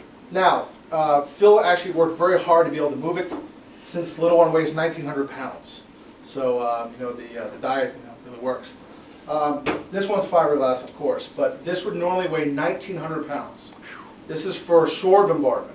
To fire another ship, armored piercing is about as tall as I am, that would weigh 2,700 pounds. Oh my word. Now, to put that in perspective, a 2003 Honda Civic weighs 2,652 pounds, which means one of our armored piercing rounds weighs more than a car.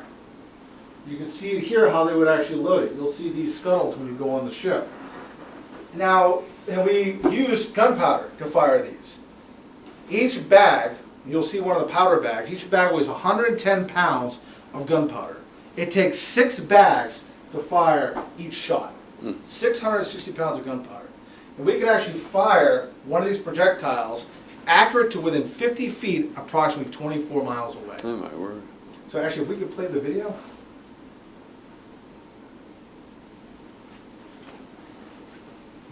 Quick movie interlude. So this, as he's getting ready, this right here is a cutout of the turret. You can see how massive it is. It goes down 5 decks, it's all one piece. And I'm going to actually show you how they load the guns. It's a very short video, so don't get popcorn.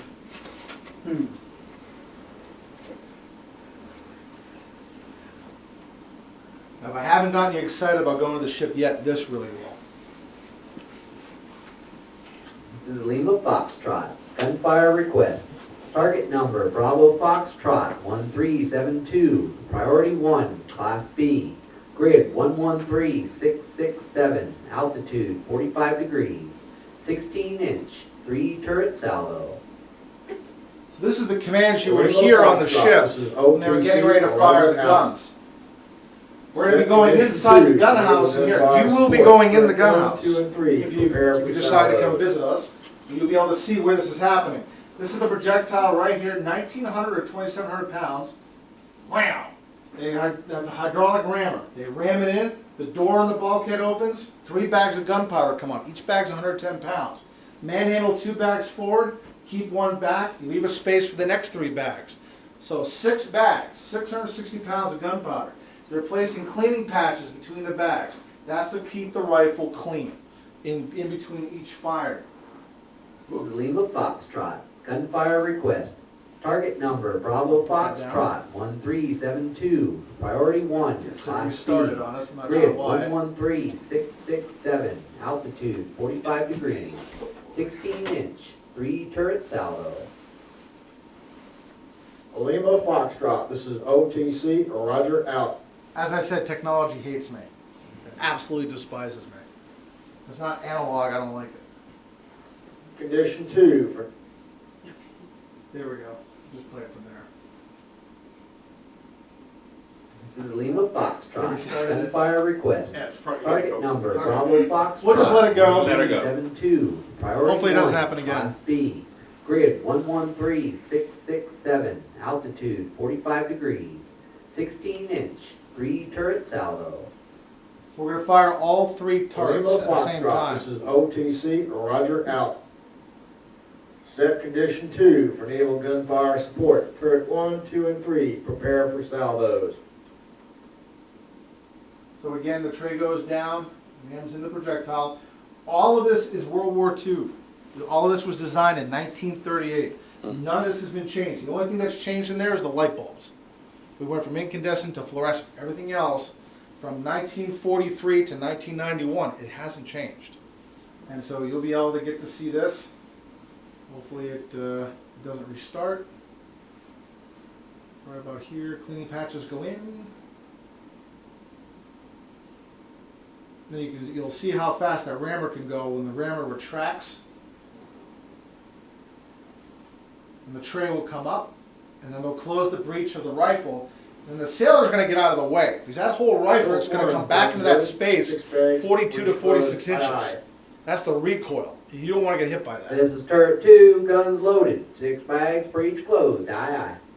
The rifles go up and down Turret 12 3, degrees per second. Guns loaded, 6 bags for each The closed. turrets turn Aye, aye. 4 degrees per second. Normally you're already be turned to the target, but you don't have to be. When we get ready to fire, remember that this goes up 11 levels. So keep that in mind when you see the fireball. Turrets 1, 2, and 3, stand by. 5, 4, 3, 2, 1, fire. Good dang. I love my job. So in the puff of white smoke, that's compressed air cleaning out the rifle. Hate to do this to you. We can go back to the PowerPoint. So that shows you briefly how in the gun house, how they loaded the guns. Up until hopefully July of this year, all our guests have ever been able to see is the gun house, which is up here.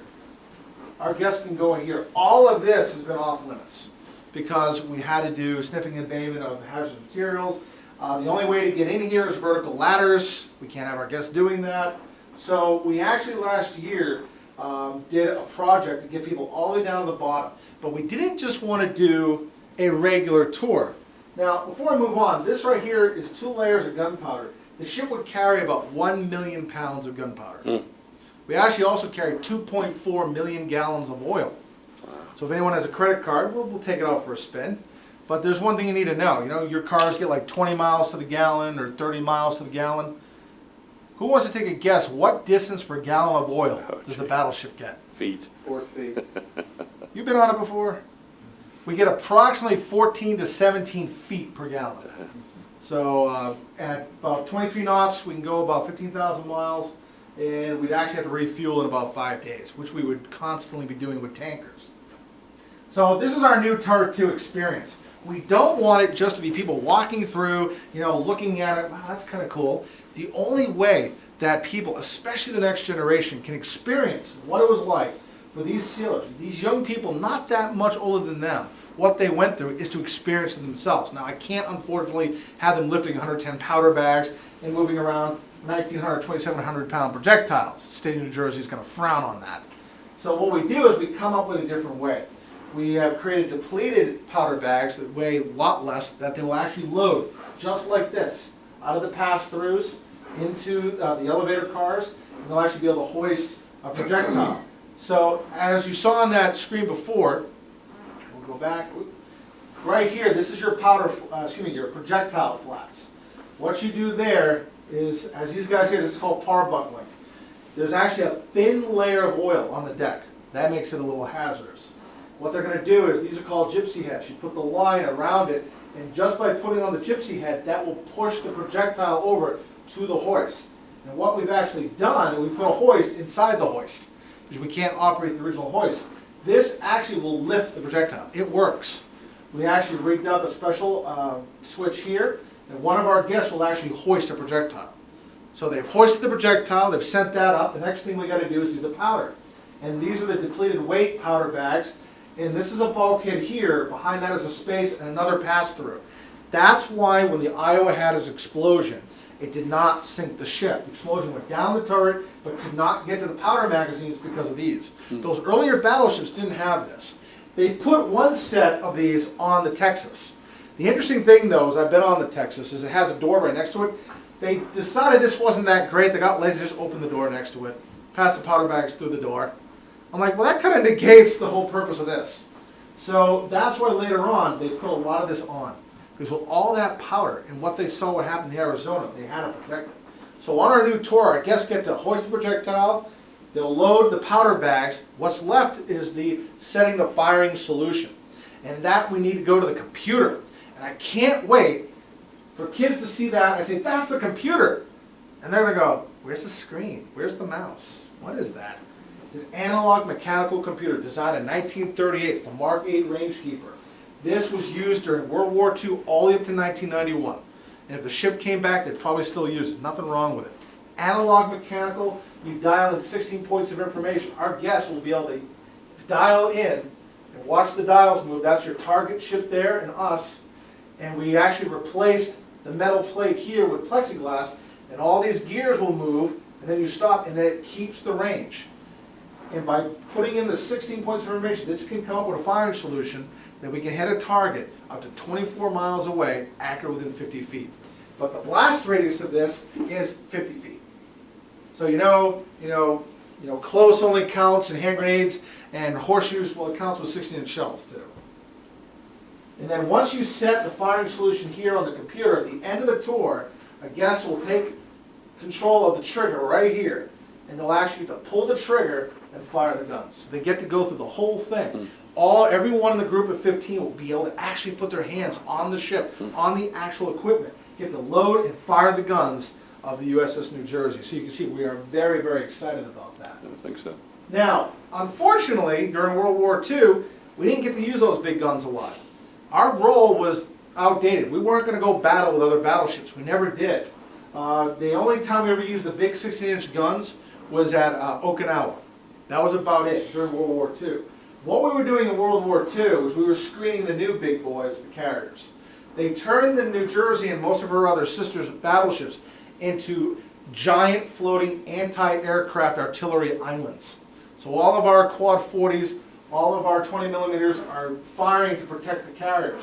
If you've ever heard of the USS Intrepid up in New York, it got hit by a kamikaze. That kamikaze actually went over us, slammed into the Intrepid. The famous photograph of the Intrepid getting hit was actually taken from us. So that's what we were doing mostly in World War II. Here we're protecting the carrier Hancock. This, of course, and I did see the model to the USS Missouri. This is the end of World War II, the surrender on board the USS Missouri. As I said, the Missouri arrived in the Pacific a year after we did. President FDR dictated that the surrender would be on the USS New Jersey because we were the flagship of Admiral William Bull Halsey, probably one of the most famous admirals of World War II, himself from the state of New Jersey. But the problem is Franklin Delano Roosevelt passed away. Who became president? Missouri. Truman. Truman was from the state of Missouri. Those bastards. Okay. So what happens is Truman says the ceremony will be on the Missouri. So he actually moves Halsey from the New Jersey to the Missouri. I've talked to a lot of the veterans of our ship. I've talked to a couple of the veterans of the Missouri. 2 veterans of the Missouri said they came over to the New Jersey to gather up the admiral's things. And they told me when they left they had about 2 black eyes each. The crew in the New Jersey was not happy that they were losing this glory. But you know what? We're not bitter. I mean, the Missouri is in her rightful place in lovely Honolulu, Hawaii, and we're in Camden, New Jersey. We're not bitter. Actually, we actually have the best thing because you don't have to fly all the way to an island to get to her. So we're right across from Philadelphia. So that is on the Missouri. And again, the Missouri is berthed right across from the USS Arizona. But unlike those earlier battleships, the New Jersey goes on to fight in more battles. She actually fought in the Korean War. Now, the New Jersey is the most decorated battleship in U.S. history, 19 battle stars. And she's the second most decorated ship of any kind. The only other most decorated ship is the USS Enterprise CV-6. That ship no longer exists. So we're the most decorated ship left in existence. But we're not the most decorated ship. There's one more. But we are the most decorated battleship. Even though we're in that many battles and scrapes, we have 1 onboard combat casualty. That's incredible. Happened during the Korean War. We were off of Wonsan. We were anchoring. We didn't realize it was a hidden artillery battery, a cannon off the port side. It fired. The shell hit turret 1. Shrapnel went flying. Seaman Robert Osterlund was coming down the ladder. When you go on board the ship next week, when you're going into turret 1, there's a kiosk. Right about there is where he was killed. He's our 1 onboard combat casualty. After Korea, she was decommissioned. After World War II, she was decommissioned in 1948, sat in mothballs for 2 years. Recommissioned in 1950 for the Korean War, decommissioned in 1957, sat in mothballs again. Then we're involved in the Vietnam War. And what was happening is we were losing a lot of naval pilots. And one of them is very famous, you may have heard of him, John McCain. We were realizing these naval pilots could only steer over their targets for so long, had only so much ordnance, so much bombs. Let's bring out a battleship, because you know what? You can't take one of these prisoner. So And we can hit about 85% of the country of Vietnam with our guns. So in 1968, they recommissioned the New Jersey. And this is actually where you can tell us apart from the other ships, because they put on these two square compartments right here. In there is our ECMs, our electronic countermeasures. We also have our ECCMs, our electronic countermeasures to counter the countermeasures of our enemy. So when they did that on the Missouri, the Wisconsin, the Iowa, it was in the 80s, almost 20 years later. It's more aerodynamic. So that's how you can actually tell us apart. We fired more shells, more of these in Vietnam than we did in World War II and Korea combined. And on average saved 100 American lives a day in Vietnam. But what happened though is in 1969, the North Vietnamese were realizing how devastating this was. They told the U.S., you take the Battleship New Jersey off the gun line or else we'll stop participating in the Paris peace talks. See, what I would have done is I would have told the North Vietnamese, well, thanks for the tip-off. By the way, she has 3 sisters, and next summer we're going to have a family reunion off your coast. That didn't happen. Unfortunately, politics killed the New Jersey, and she was decommissioned. She sat in mothballs again until this guy was elected president, Ronald Reagan. And Ronald Reagan wanted a 600-ship Navy to combat the Soviet Union during the Cold War. He also wanted the capability of Tomahawk missiles, cruise missiles, to be fired from a U.S. surface ship with the capability of carrying a nuclear warhead. This is our commissioning day, December 20th, 1982, our 4th commission. And it's not in this picture, it's actually over here. His flag, the flag of the President of the United States, that was on the quarterdeck that day when he did this, he donated to us, and it's in our wardroom. And you'll actually see his flag when you come on the ship next week. This is what they added to the ship. This right here is your CWIS, your phalanx. This is your close-in weapon system. We use this when this doesn't work. Those ECMs I talked about, the electronic countermeasures, in the 1980s, they were really worried about us getting hit by an enemy missile. So if an enemy missile came in, the first thing we're going to do, we're going to send out electronic signals, try to get it to go somewhere else. That doesn't work. We go to this. This is Super RBUC, Super Rapid Blooming Offboard Chaff. Took me a month to remember that. We fire off these projectiles, they explode in the sky, and metallic chaff comes out. Kind of looks like tinsel off a Christmas tree. Creates this big magnetic metallic target. Hopefully the missiles go after that, leave us alone. If that doesn't work, we go to our CWIS. 6-barrel Gatling gun. This is called the R2D2. It has 2 radars. One radar is tracking the incoming missile, the other radar is tracking the outgoing rounds. This can fire 3,000 bullets a minute.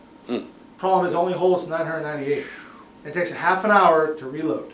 This is your last-ditch effort. And then the creme de la creme are Tomahawk cruise missiles.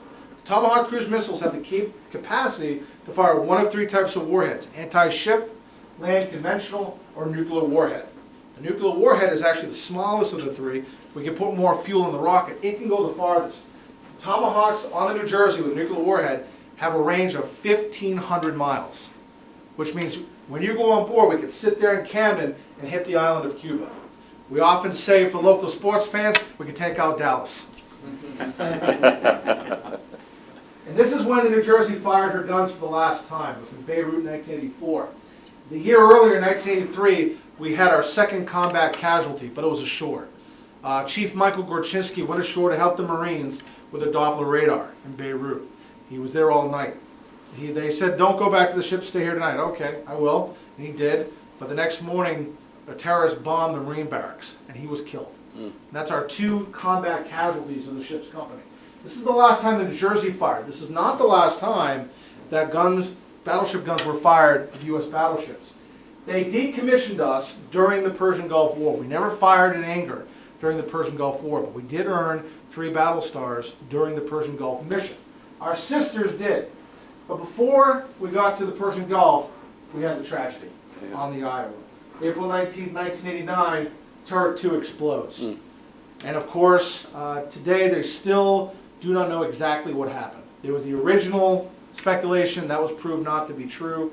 Actually, one of our volunteers was involved in the investigation. He has told me that probably what it was a combination of over-ramming and lack of training. They were trying to get these things back out very quickly. And what happened was they had a misfire on turret 2, on rifle 2, and what it means is they pulled the trigger, the gun didn't go off. They actually opened the breech. and then the powder was either smoldering or something caused it to ignite. The explosion went into the turret, went down the turret, and killed over 40 men. But those pass-throughs I showed you worked because they're not open. They're only open to one side. That explosion was contained to the turret because between turret 2 and turret 1 is almost about half of that 1 million pounds of gunpowder, and it did not go off. But even after this, they continued to use the battleships in the Persian Gulf War. Here we have the Missouri firing her Tomahawk missiles, and she also fired her big 16-inch guns. That was the last time battleships would ever be heard firing their guns. And this was the final combat of battleships, was in the Persian Gulf War. So you can see that we went from 1862 with the Monitor up to 1991. And amazing how they changed. Come on. Die me now.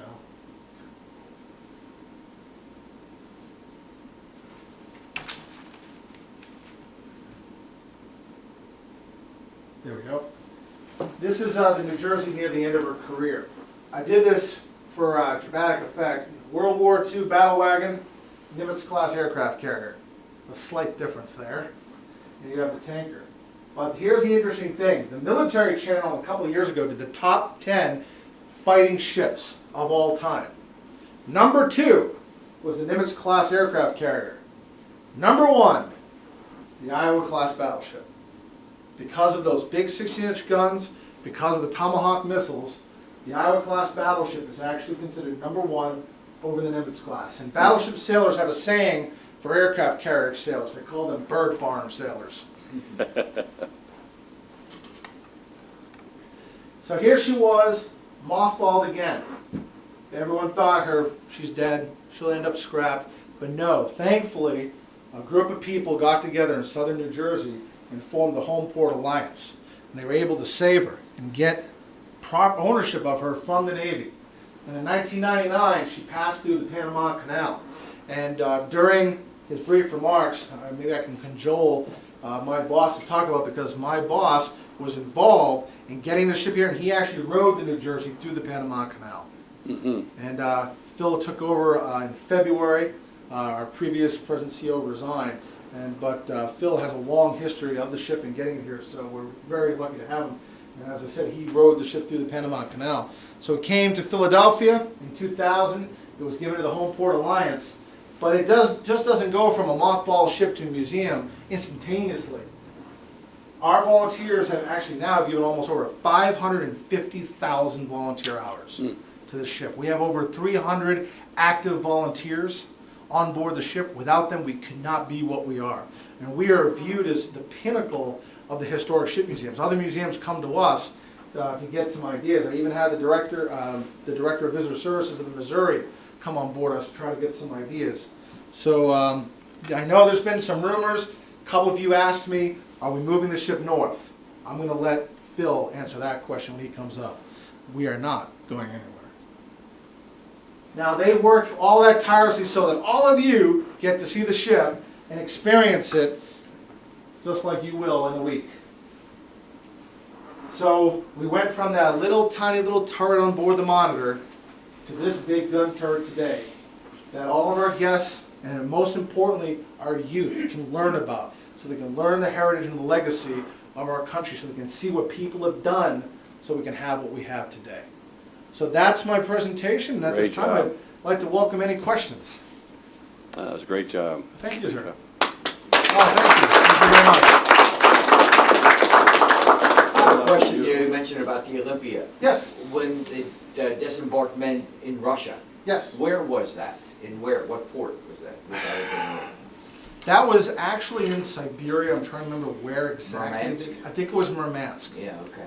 When you're on board, I know their curator, Jesse Leibowitz, I believe, will be there. He's actually, I think, involved in an author writing a book about it. He knows a lot about that. I've actually learned a lot from him. It was a harrowing tale. A lot of the guys actually got left behind. It completely fell apart, the expedition into Russia. But it's a tale that a lot of people don't know about when it comes to the Olympia. Whenever down south getting information about the the first iron ship down south. Was the spies giving the information to the newspapers, or did they actually allow reporters down there? A lot of it, there was spies down there, of course, and one of them was actually a female former slave, and she was actually hiding the information in her petticoats, and she was able to go back and forth. Some of the stuff was coming out in newspapers. It's really interesting. That is the very early part of the war. You actually still had some mail going back and forth. You know, you still had some family members who lived in the north and south. They didn't really know how to do it. It's like, we're going to go to war, but what do we do? You know, and so you still had a lot of information going back and forth. The thing they were keeping secret was the thickness of the iron on the Virginia. They were also keeping, of course, trying to keep that secret of the thickness on the Monitor. The Virginia did not realize how thick that steel was on that turret. We had a pretty good idea of how thick it was in the Virginia, but they would also send out false information too. On the Monitor, the 8 inches. Eight individual layers of 1 inch. Were they separated by any distance? Not that I know of. Yes? I've seen a lot of information that there was a rolling mill in Baltimore named Abbott's Mill, and it had the widest mill in the country at the time. Mm-hmm. And it said that they provided a lot of the steel, the iron for the Monitor, which I find confusing. If that was in the South, how did it provide iron for the North? Well, it was Baltimore. Baltimore was still in the Union. The reason why that was is because President Lincoln, this is a really interesting story. President Lincoln, this is where he gets his quote, "To preserve the Constitution, I'm going to have to break it." He suspends habeas corpus in Baltimore in 1861 because Baltimore is in a southern sympathizing state, it's on a border state. And he knows that they want to secede. So what he basically does is suspends habeas corpus, arrests people without telling them why they're charging. He finds out who the top secessionists are. He throws them in prison for no reason, so they can't physically vote for Maryland to secede. He sends troops to Baltimore, Maryland. Baltimore, Maryland, after the attack of Fort Sumter, on April 19th, 1861, the 6th Massachusetts is going through Baltimore. At the time, you had to get off at one station, march through the city, get to another. And what's happening is these Southern sympathizers are watching these Union troops march through their city. They're getting a little drunker, they're getting a little angrier, they start throwing bricks. The next thing you know, you've got a mob, and you actually have what's called the Baltimore Massacre. And it's on the, and the interesting thing is it's on the same date as Lexington and Concord. And it's Massachusetts men. Massachusetts papers went crazy with that one. That they, you know, they spilled the first blood and everything else. And because of that, Baltimore would be sent more troops to actually quell it. Another neat little side note, you know, all history is connected. Francis Scott Key, you'll hear a lot about him right now because of the Bicentennial War of 1812, because of Fort McHenry. Francis Scott Key's grandson was a Southern sympathizer. He was imprisoned by the North. Guess where he was put in prison? Fort McHenry. So Baltimore stayed in the Union, stayed in the North because of the fact that Maryland was above D.C. Had Maryland fallen, D.C., the Union capital, is in southern soil. They'd have to all move. So that's why Lincoln did that. I know most of the steel came from Troy, New York, but as you saw with New Hampshire and probably Lucan's, steel was coming from everywhere for all little things. So it wouldn't surprise me if anything came from Baltimore. Any other questions? All right, well then I'm going to invite my boss, the President CEO, Phil Rones, Yes, to give a few remarks. Again, thank you so much. Thank you. Good job. Good job.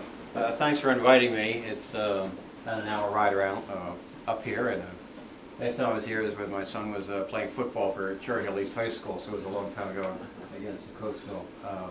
But I look forward to who's ever going to come to the Battleship, New Jersey. As Jason said, I got involved in the project. I'm actually an airman serving the United States Air Force, but a friend of mine said there's a battleship named New Jersey out rusting away in Bremerton, Washington. At the time, I was the county economic development director. That's the career I had been involved in, and I saw it as sort of a tourist attraction, a nice addition to the Camden waterfront. We were building an aquarium, a marina, a baseball park, a lot of other things, and an old railroad district of the Camden waterfront right across from Pennsylvania and Philadelphia. So the more I got involved in the project, the more I just learned about the history of the ship and the role it played in American warfare and the different battles she was involved in. The more we got excited about bringing her back to New Jersey. And it became a project, a passion for a lot of people to bring her back to New Jersey. Just to give you a little history, if you understand the politics of New Jersey, it's a north-south split. It's pretty much between the Phillies and the Yankee fans, or Flyers and Ranger fans. So I know Pennsylvania is sort of an east-west split. New Jersey was a north-south. At the time that I was working on the project, there was a group from the northern part of the state that felt that the only rightful place for the Battleship New Jersey was in Liberty State Park, which is in Jersey City, right across from Manhattan. There's Statue of Liberty, Ellis Island, Central Railroad. It's a very nice park, and when I worked for the state, I did work in Jersey City. Very lovely town. And but we competed against them. They were part of the Battleship Commission. They were funded by the state government. They got $250,000 a year. We were a bunch of renegades. It was I put $100 up on a kitchen table with a former captain that had the Port Authority in Camden, and we organized something called the Home Port Alliance for the USS New Jersey. And our credo was from birthplace to birthplace, B-I-R-T-H to B-E-R-T-H, because she was built at the Philadelphia Navy Yard. We met a lot of people who built the ships, from Mabel Giordano, she was our Rosie the Riveter, to many of the shipyard workers, and we just felt that the rightful place for the New Jersey was on the Delaware, and not up in the brackish, salty water of the Hudson. We just felt she was born here, we wanted to bring her home. That was our campaign. We raised money, and we had tremendous support from Pennsylvania, South Jersey, even Maryland and Delaware. We had congressmen from Maryland sign on to bring it. So it was a regional effort, and we raised the money. We put together a couple $100,000 from donations, and we put an application together. We had a Captain McGuigan who worked for us, who was a former naval procurement officer who knew what the Navy wanted. And working on that team to put the application together, he used to drive me crazy. Because I was a grantsman, and I used to write a lot of grants, but David McGuigan was not satisfied until it was absolutely perfect, and he would just drive us nuts. And we put an application together that was literally this thick. And in terms of it spoke to everything about the tow, the berthing, the operation, the financing, and how everything was going to work. And we put in the application actually in the cover of darkness. We didn't let anybody know what we were doing. We knew what the commission was doing in North Jersey. They felt they had it made. They had been spending hundreds of thousands of dollars on all fancy consultants. Most of them were from New York City, by the way, so they didn't know what we were doing. We knew the application. The Navy was looking for an application. Anybody could do it, a local government, a state government. They were the state government, and we were a local nonprofit, Home Port Alliance. We drove it, we put it in a car, we drove it down to Crystal City, Virginia. We delivered it on the day it was due. The other group really didn't know what we were doing. And I know I went to, that was in 1999, and I went to the residence of the U.S. Ambassador in Panama. And we were there to see the Battleship New Jersey being towed through the Panama Canal on a trip from Bremerton to the Philadelphia Navy Yard. We knew she was coming back to New Jersey, we just didn't know where. And I knew we were against strong competition because they were all around the piano and yucking it up with the Navy officials, but there was one lady from the Navy who said, I said, well, they're having a good time. I said, yeah, well, you know, we've got some tough competition. She says, well, maybe you shouldn't be so glum. And that was the first time I felt that we had a real shot here. And then we got the call from Naval Secretary Richard Danzig that was on, I believe, January 20th of the year 2000, beginning of millennium. We were invited to the Philadelphia Navy Yard to hear the announcement, which group it was going to go to, whether it was going to go to Liberty State Park or to Camden. And I was surprised. I mean, he announced that I made a decision as Secretary of the Navy to donate to New Jersey to the Home Port Alliance. And, Wow. and it was like 5 of us there, high-fiving at the Navy Yard, so that was a great day. But then the work just really began. You have to understand, you know, this is a large piece of steel. This is a tremendous machine. This ship is absolutely incredible, as the number of levels and decks and the length and the width and everything about it. When I actually rode her through the Panama Canal, you have to understand, she just barely fits, and they've actually put a little bit of fendering on the Panama Canal. So when she was rubbing against it, I was looking over the side with friend of mine actually has the same name, Henry Rowan. He has a lot more money than I have. He donated $100 million to what was Glasper Estates, now called Rowan University. We're looking over the side, and as the ship rubs against the wood, begin to burst into flames. The friction was so high that these gentlemen from Panama are dumping buckets of water down on the fendering that wasn't supposed to be there. So Hank was an engineer. He was saying, there's a coefficient of friction right there, the heat that's generated. So we got her home and we raised the money. We put together over $25 million to activate her and to paint her up and to open up all the areas. We continue to do that. We've gone through 10 years of operations. We've had over 1 million visitors, and we continue to make improvements. This Turret 2 experience is going to be really exciting because you'll really be able to go down to an area that no one's been able to see before and actually see how the guns operate. As Jason said, and we're a small operation. We have 5 full-time staff people, including myself. I don't get paid, but I was a former board member and I retired from the government, so they brought me back. But we have 5 full-time staff, 31 part-time people. We bring them in as tour guides and ticket takers when needed. We have about 330 active volunteers. That's active means they give us 20 hours of active service every month. And they're like our 300 Spartans. They're really the people who make this ship go. Brass team, radio team, painters, different people. That's really what preserves the ship, and that's what's given us a future of sustaining her. You may have heard recently that the politics of New Jersey have changed. I don't want to get political here, but our new governor is from the northern part of the state. He was born in Newark, lives in Mendham. We were getting state funding to help with the operation as a state historic site. Last year the money was approved by the legislature, but the governors in New Jersey have the power of what's called a light item veto. So our money, $1.7 million, was vetoed on July 1st, and that created some financial issues which we're recovering from right now.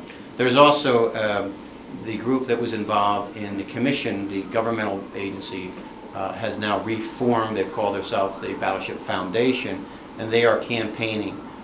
We used to refer to them as the towers, that they would try to tow her around Cape May up into the New York Harbor. They have a campaign to try to bring her back to Liberty State Park in that area. And our position, I think I made it quite clear. I use the old reference to Charlton Heston said it, the National Rifle Association, from my cold dead hand.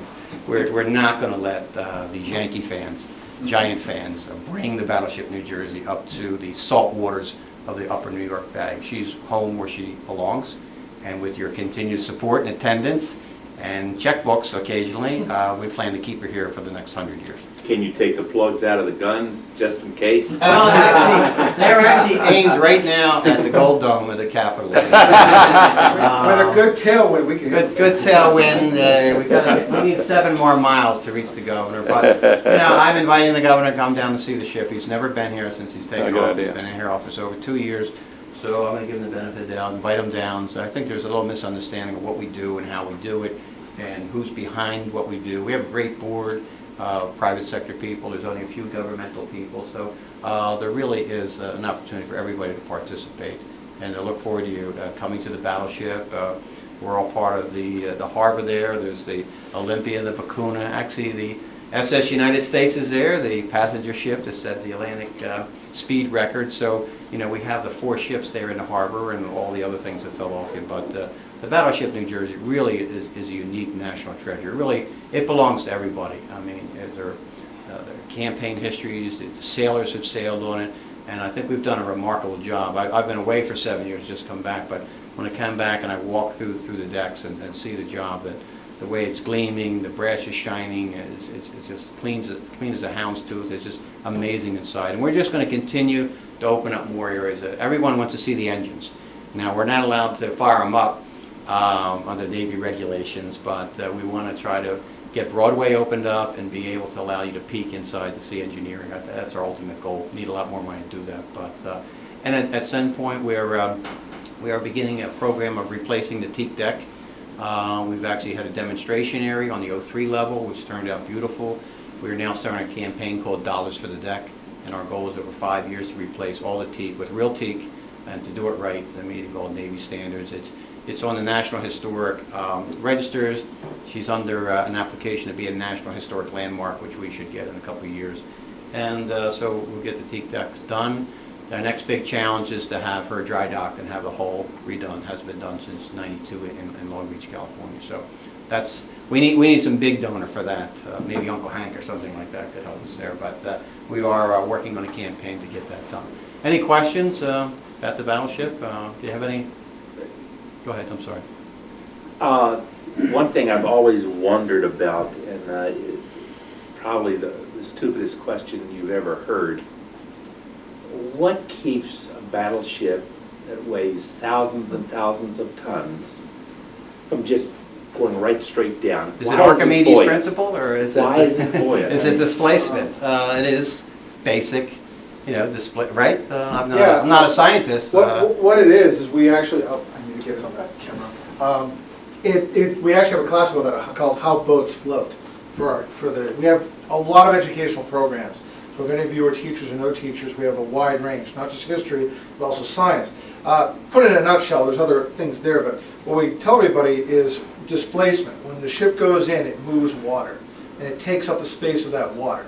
It needs to weigh less than that water.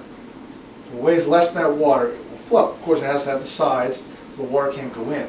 There are other principles as well, but that's one of the ones that we use to teach the kids, is that it goes down the water, and as part of the program, How Boats Float, they make boats out of aluminum foil. And they actually make a boat, and then they put steel bolts into it. And you'd be amazed, it's one sheet of aluminum foil. We had a young girl, her boat held 47 bolts before it finally sank. And she designed the hull, it kept going down, but the water couldn't get in, and it was weighing less than the water was moving. We talked about density. Think about density, for example, with that class, we take a can of regular Pepsi, a can of Diet Pepsi, throw it into the bucket of water. Which one do you think is going to float, which one's going to sink? Anybody? Regular Pepsi. Regular Pepsi will Float. No, regular Pepsi will sink. The Diet Pepsi will float because of the density. The sugar is more dense than aspartame. So that they're actually, even though it's the same content of liquid, it's the same ounces of liquid, the density of the material, and that's how we teach them. So we actually have a class about math, about parabola, how you make a projectile this big, go 24 miles and get it within an area of this room. So because it's all of these things. And again, the kids, I hate saying the word kids, but the students really learn about, I can jump on this and find out all this. But when they realize that people have to think about this, write it out, try to work together, that's what we teach. And all of our classes and our tours is the teamwork that went into building the ship and the teamwork that went into renting it. When you go in the gun house, there was 33 sailors inside there, all working together. 77 sailors in the whole turret. 3,000 sailors on the ship in World War II, all working together. And one of the things today, as Phil said, all of us, along with our 330 volunteers, we all work together to make this work. And you, as having us here tonight, and you coming to the ship, you're part of her story now too. Her history is not dead, and you're now going to be part of it. And that's one thing we always tell everybody. She is writing new chapters, and with your help, we will all write new chapters for the New Jersey, because she's got something important in her, Lupin's iron. So thank you all, and Very good. Yes, sir. What's the comparison of this ship compared to a aircraft carrier, and then also compared to the super tankers of today? Sure. It depends on which carriers, because believe it or not, the New Jersey was actually longer than the Essex class when they were first built, which was the Intrepid was one of the Essex class. They were about the same length. But then they extended the Essex class, added the split deck, and so the Essex class are actually taller. Not the best shot. Here, over here. He's going to hate me.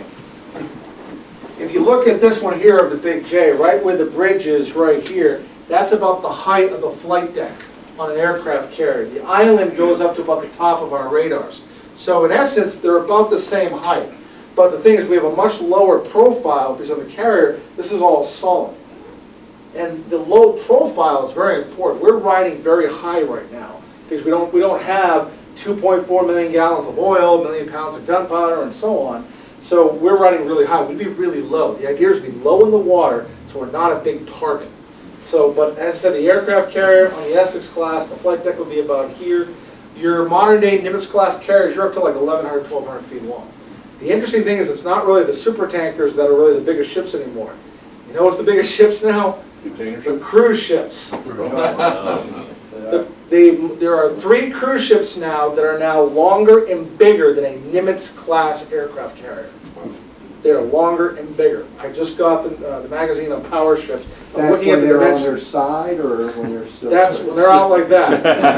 Now, the interesting thing is, let's see if it's We got a comedy too. it's in the picture. When you're on the ship, you'll see these 2 buildings here in the background. This is Liberty 1 and Liberty 2. The one on the left, Liberty 2, if you take the New Jersey, put it up on its side, the ship is actually taller than that building. To give you an idea of the size. You know, obviously Nimitz class carrier, same deal. They put up inside, it's just as tall. So you can imagine we're like a big office building. I mean, again, as Phil said, you know, we are dependent upon, you know, like viewers like you with PBS, as are places like the Historic District here at Lukens. I mean, our annual electric bill is over $600,000 a year just to keep the lights on the ship. So if there's any more questions, if not, thank you all so much for Thank having you. us tonight. And we'll see you on the ship next week. Thank you. Thank you. Yeah, thank you, Phil, for coming. Yeah, Thank you. Yeah. Glad to be here. Just want to wrap it up, but you know, it's interesting that you know, the guys here at Lukens, you know, these are built by people, and when they want to build these, you know, they call up the specs, they reverse engineer it, and Rich, it's your job to stop those things from getting through. So you know, that's what's amazing. These are built by people, and that's a key component. It's just the human aspect of this and the stories. I want to thank you all for coming tonight, but I do want to just say that I have been on most of these battleships. I think the Wisconsin, we were hoping to go to Norfolk because of the monitor and all, but I've yet to be on that one. But I would have to say that I have been on the New Jersey, and it is the finest battleship museum I have been on. It is a pride to have it here, and you know, the maritime history that Philadelphia has and the artifacts that we do have need to be supported and need to be promoted. You know, and that is a wonderful thing to have, as well as the maritime, you know, all the maritime museums and the steel and the story. We have I think a tugboat, the Hercules, out in San Francisco and such. So the story goes wide and far. My other little tidbit is that I had a 25-footer, which I think was probably like this big. My boat was this big, but you go up into the bridge, and I think you had the same radar. Lowrance was this little thing. I remember I visited with Gene DiOrio, and I was like, "Ah, look, it's the same." And I dialed it in, and Gene was like, "Don't touch that." we actually put that on. That was not there. When we put it on so you could see actually the sweep. Yeah. But yeah, one of the things you'll see on the tour, there are some things you could touch. So when we always tell everybody don't touch anything because we don't want you to lose anything. You'll notice on the watertight doors, they're called a knife edge. You slam them, you lose a finger. Not really happy about that. But the one thing I do want to drive home is tonight, you know, this is the beginning of a cooperative effort. You know, I always use this pun, we're all in the same boat. You know, you here at Lukens is us on the Battleship. You know, we're all here talking about the legacy of what men and women built, what they did, and what they accomplished. You know, we're all part of that story. So again, you know, welcome to the Battleship New Jersey family. Sometimes we're a family in a Jerry Springer sort of way, and you all now part of it. So we look forward to seeing you next week. Again, thank you all so much. Thank you.